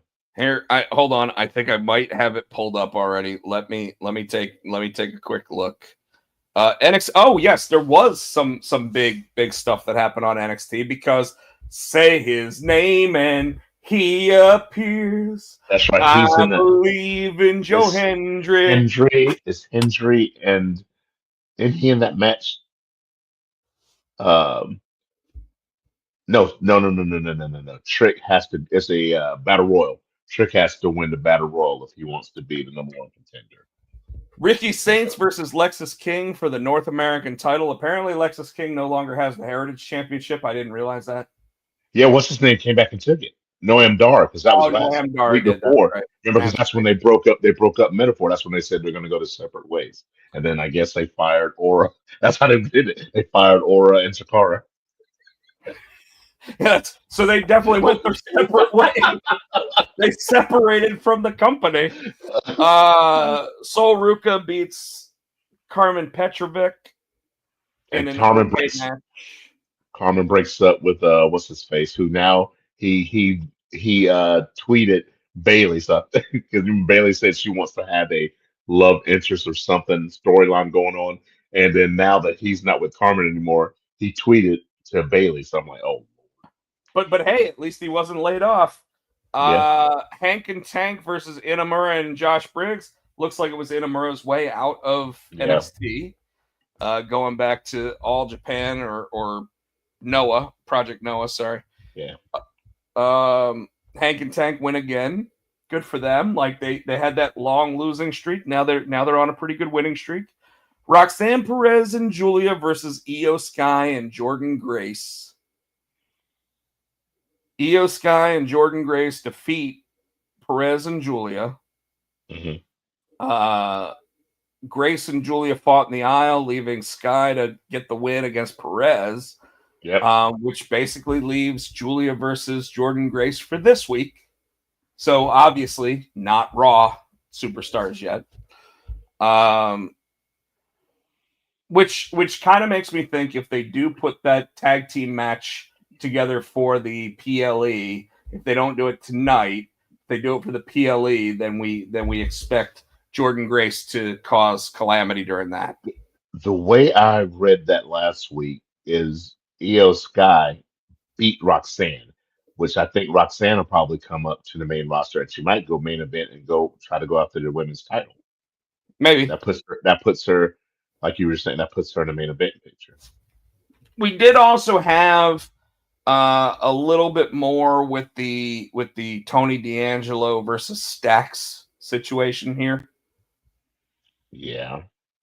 Stax basically like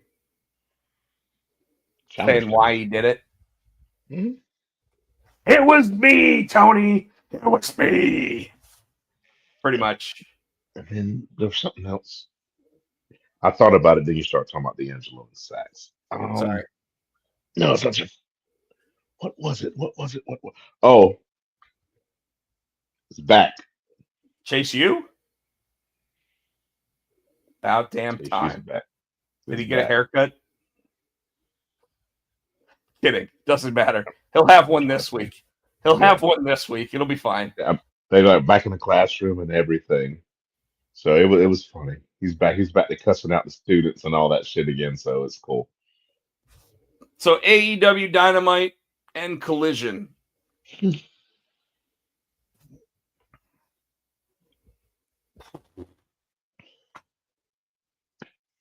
So I'm going to start with this.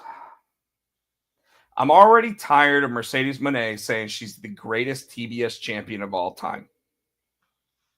She's been in AEW for 25 matches. She's won 25 matches. Jade Cargill won 69 matches in a row before she lost. On top of that, Jade Cargill wrestled every fucking week.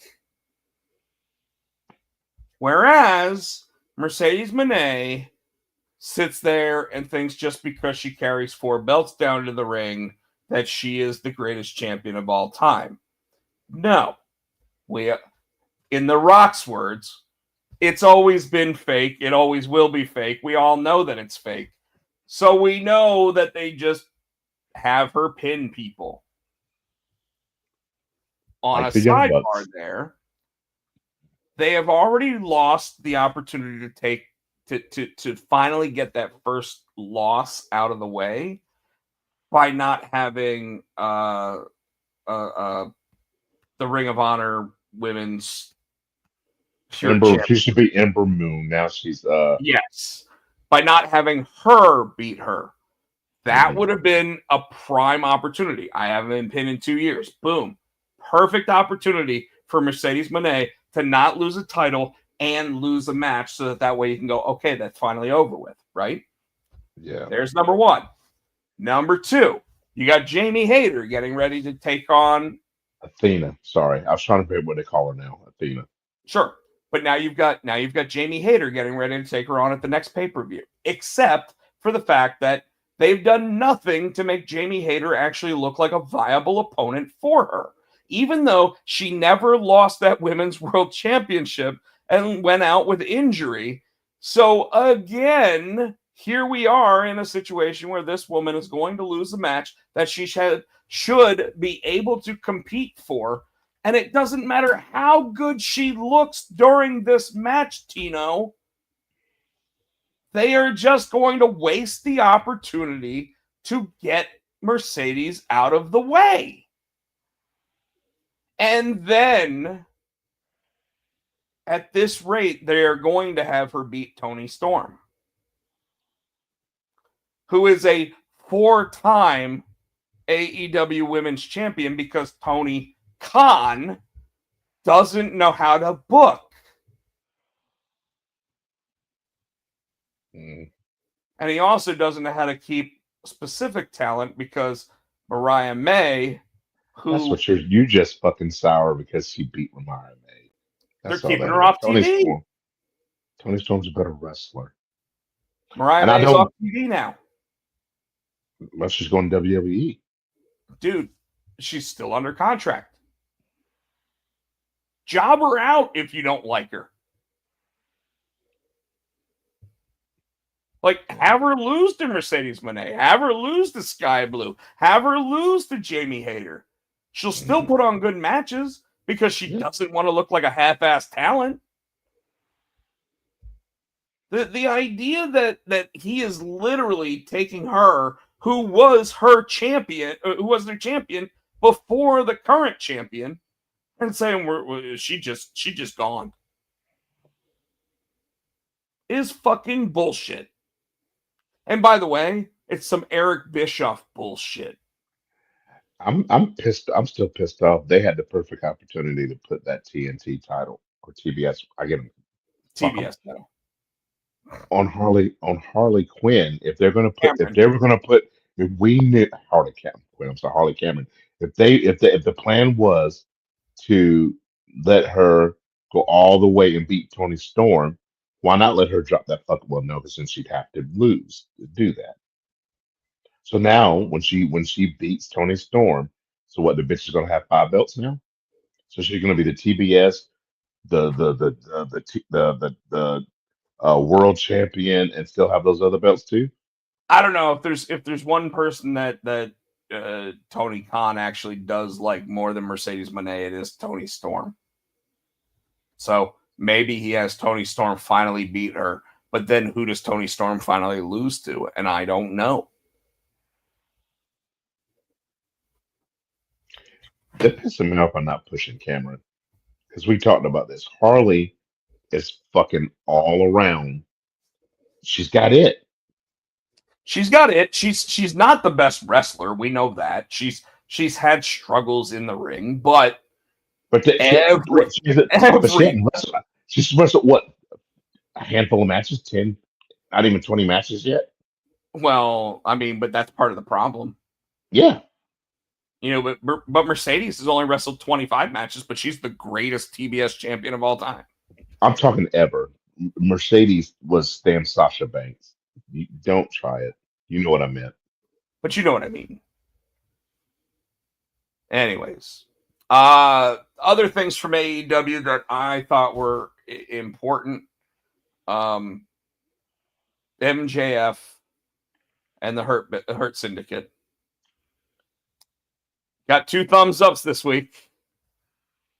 And then Bobby Lashley. Like it wasn't like he was just. And then what I love about this angle is that MJF sits there and doesn't try to make things better. Bob. He sits there and insults Bob. What are you saying, Bob? And then when he finally he goes, we hurt people. So if you want to impress me, I think it's time that you hurt someone. And the whole time MJF's like, please just let me alone. Please let me go. Please, please, please. Because at the end of the day, Bobby Lashley would fucking break him. Murder him. Bobby Lashley could rip bones off of his body. For real. Yeah. All right. We went through Raw. Was there anything else from AEW? No. Yeah, I don't really think there was. SmackDown, we're gonna have a tag team match. Player. That's my favorite part of that whole show. We want to thank Teddy Long for our intro tonight. And That's it why I wasn't his picked it. idea. It was Tino's idea to have a 6-pack challenge match, player, because we definitely got a nice little bit from Nick Aldis. That was beautiful. Who gave us the wink when he sat there and said, "We're gonna have us a tag team match, player." That was awesome, dude. He said, "I wound it." I watched it again. It was awesome. That was awesome. When he looked at the camera and gave And the wink. wink, it was like that dude's got something special. Yeah. You know? The night started off with LA Knight versus Damian Priest, but before we even had the night start off with that, Damian Priest got into it with Jacob Fatu and Solo Sikoa. And LA Knight just walked right by him and he's like, "The hell's going on over there?" And just walked to the ring. Just kept walking and hit my music.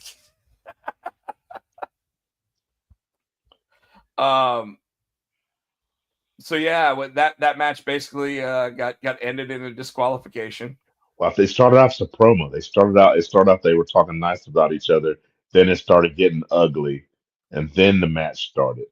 Yep. And then the match ended in a disqualification, and after it ended in a disqualification, we ended up having Nick Aldis come out, and that's when he made that great announcement, player, with the eye wink. Was it that one or was it the women? I think it was the women. Oh, it might have been the women. It was the women.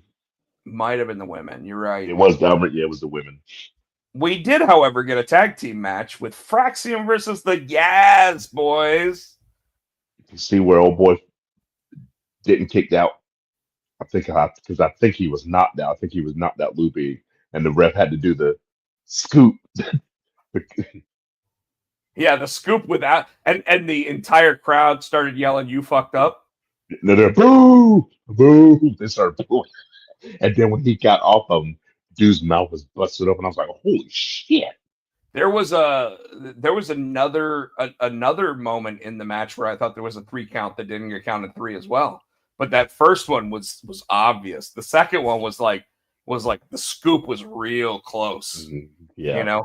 And we talk about the scoop all the time. Like the unfortunate thing, folks, for those that aren't as privy to pro wrestling knowledge as Tino and myself, when you're watching those events and you see the 1, the 2, and then the scoop, you know it's not going to be a 3 count. So the scoop. Well, I think she realized, oh shit, he's not kicking out because he was supposed to kick out.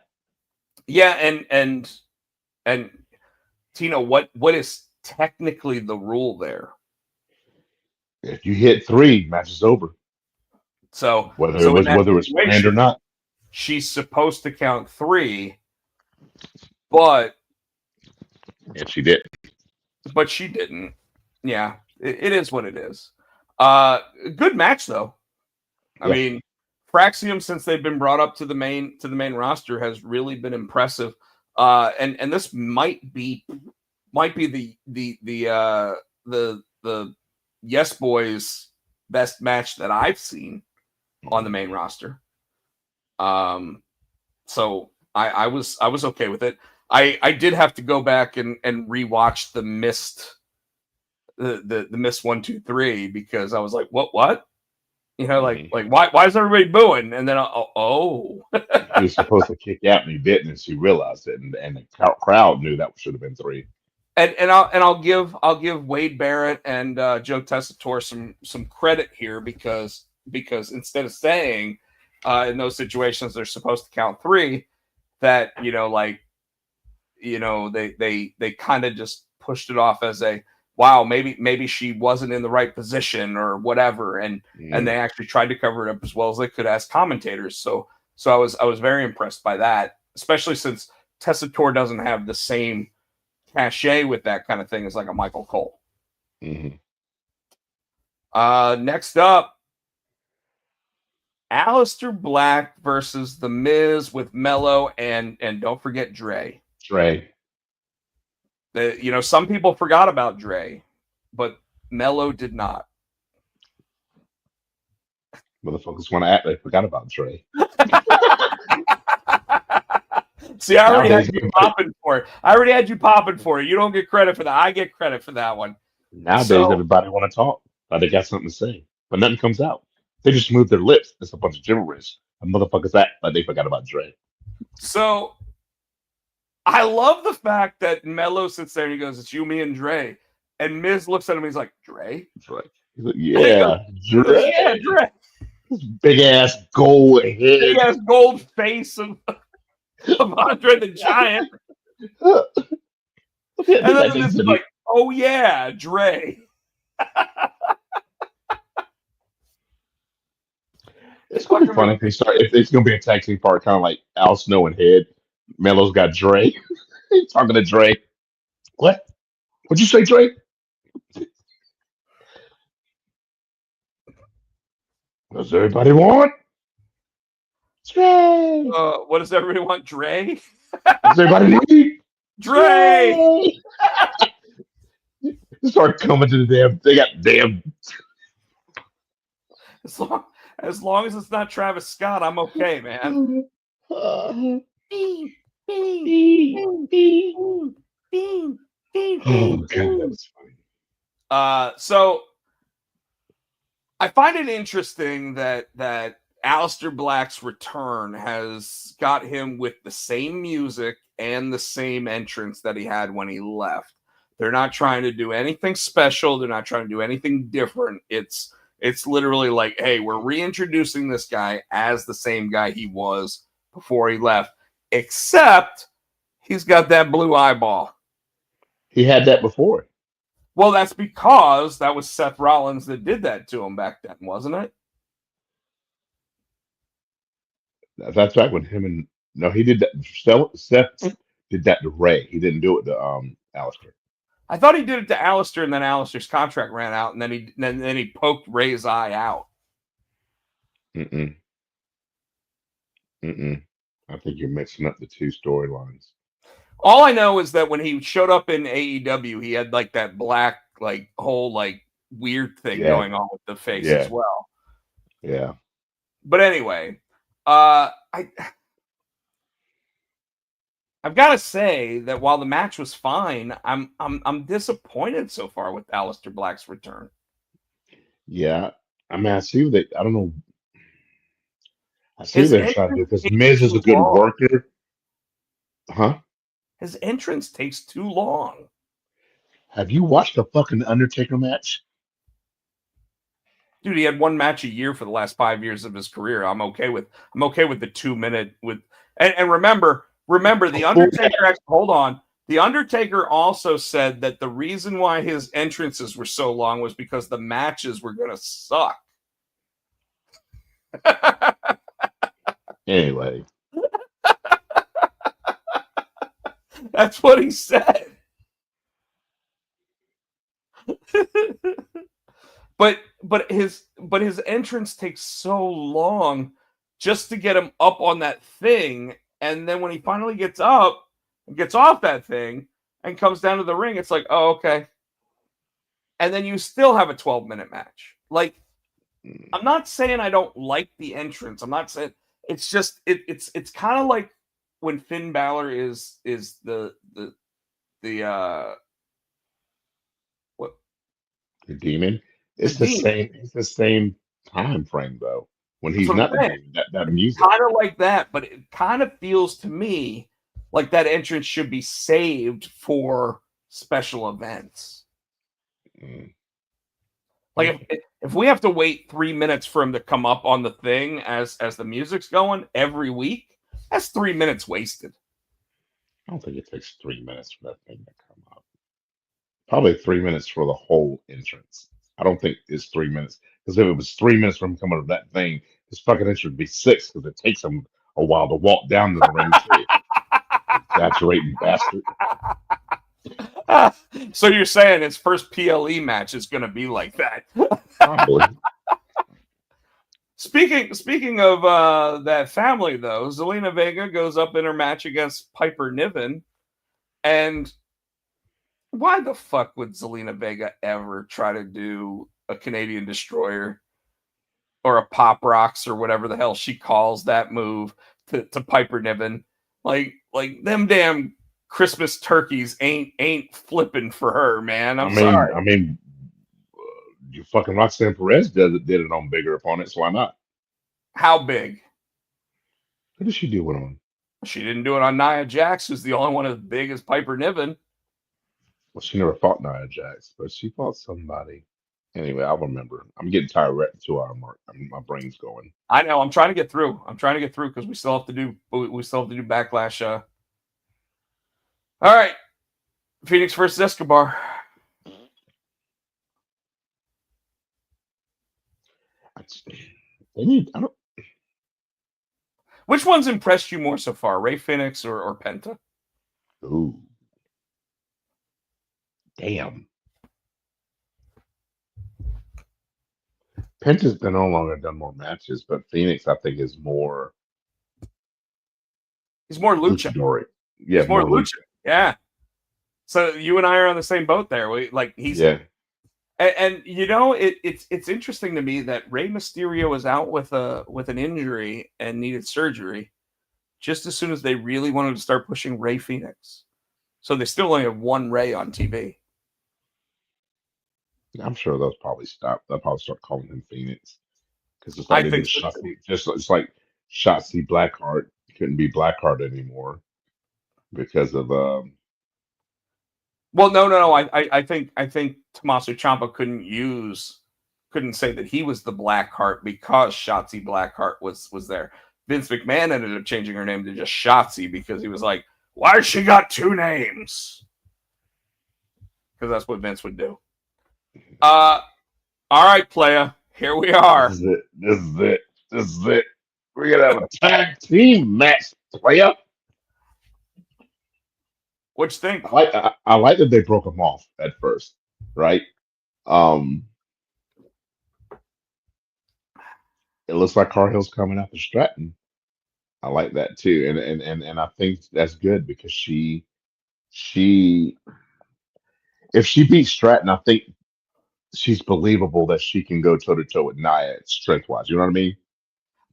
Well, I don't know if this actually is trying to really show that Cargill's going after Stratton, or if this is kind of doing the same thing that we talked about again last week, where it's try to intermingle the stories together so that way you have 4 stories instead of 2 stories going on. You know what I mean? And you can also have 3 challengers going after Stratton. Absolutely. And I kind of think that the way that they're leaning is a fatal 4-way match rather than a singles match. I think they started planting the seeds when Naomi was coming down and she was saying, Tiffany, you all this told me Charlotte Flair, but I seem to remember when I was going after Nia, you were helping her keep me away from that title, right? So I think they're planting the seeds like, yeah, I'm coming after you too, bitch. I agree. And again, but even when they're doing singles matches on a weekly basis, it gives them 4 opportunities instead of 2 opportunities. Yeah. So I completely agree. What a way to end the show. As compared to the week before, where they even brought up that tables, ladders, and chairs match. Nothing's topping that. That's match of the year. Nothing's topping that. It has to be, right? Nothing's topping that. Yeah. I when SmackDown got over this week, I was like, so what's the next match? And then there wasn't one. Mm-hmm. Whereas last week, after it got over, I'm like, it's fucking over. I was like, no. When it was over, I was like, whew, I need a cigarette. Ain't nothing touching. Hey, you can't top that. You know what I mean, though? Yeah. Like this week, I really thought like the way that the episode ended, I was like, well, this? They were saying that the priest match, the priest LA match, was supposed to be the main event. So I wonder what happened, or it was always planned like that. You know what I mean? So when Nick Aldis made this tag team match, I know that there was a spot where Tessitore sat there and said, "This is taking the place of the main event that we thought we were going to have that fell apart." And I think it's because when Jacob was backstage, and Solo sat there and I think because it was supposed to be Drew versus Jacob, and then Solo ran his mouth, and that's when Aldis sat there and said, "You're right. How about we just we just take that 3-way dance and we make it a fatal 4-way, and we add Drew to that match." And that's when they did the tag team match with the women, they were like, "Now we've got a main event to take the place of the one that we lost earlier tonight." Because I remember him saying something like that. Yeah. We didn't even talk about Randy Orton coming out, and I know that you want to get to the predictions, but the Randy Orton promo where he said, "Next Saturday in my hometown," like he basically gave the basic babyface promo. And he's losing. What's that? And he's losing. And he's losing in his hometown. In front of his family, his wife, his kids. And he's gonna get Sami Zayn. Well, you know what I saw that made me think, holy shit, this could really happen? Is if you remember, there was a pay-per-view where Randy Orton was the champion and he kicked the referee in the balls, and the referee disqualified him at the beginning of the match, and John Cena was like, and I could totally see as retribution to Randy Orton doing that all these years later, that the WWE could have John Cena sit there and do the same thing so he doesn't even have to wrestle a match. And then Randy Orton goes nuts and hits him with an RKO and whatever.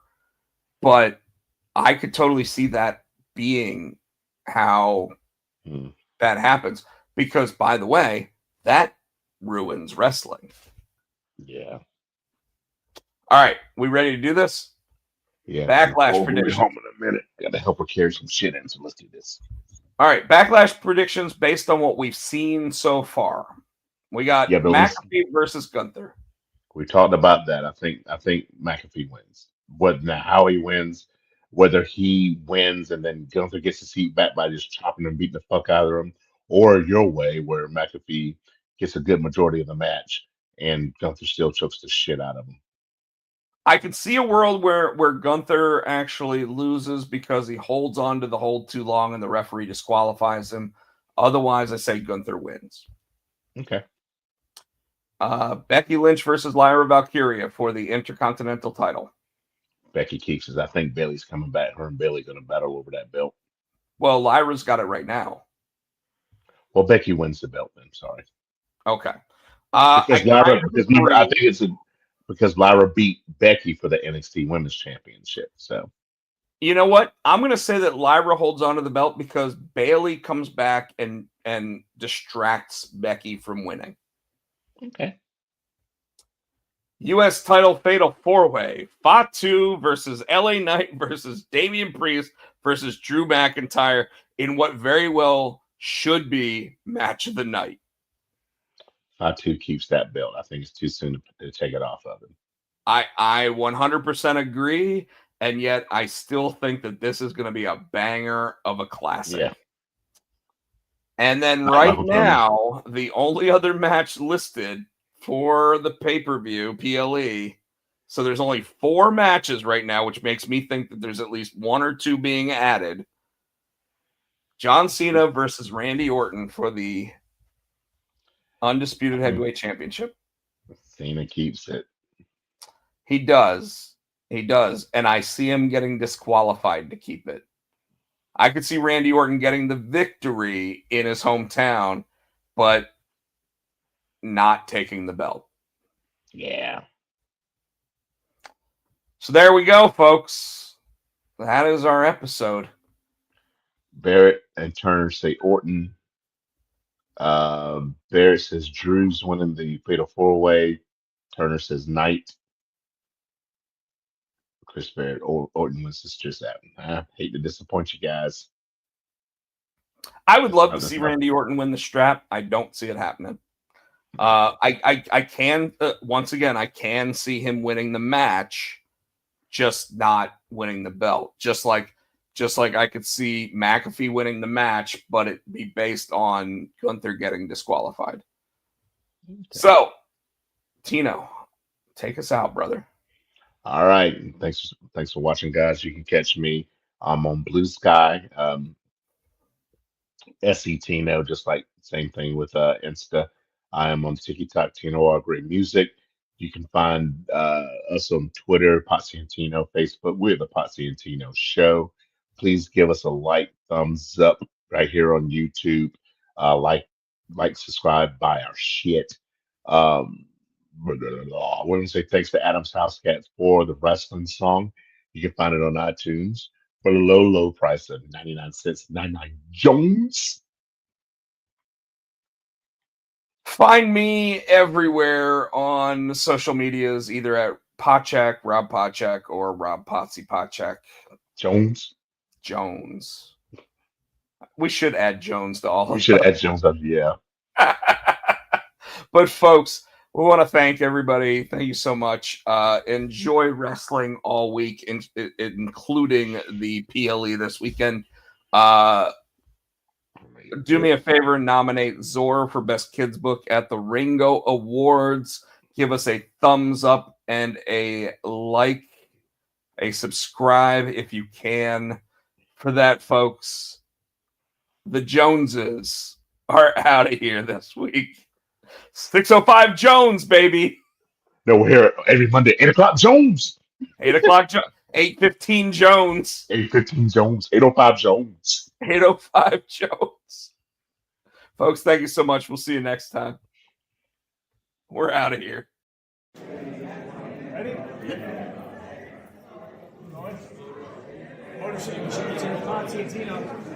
For the Potsy and Tino show.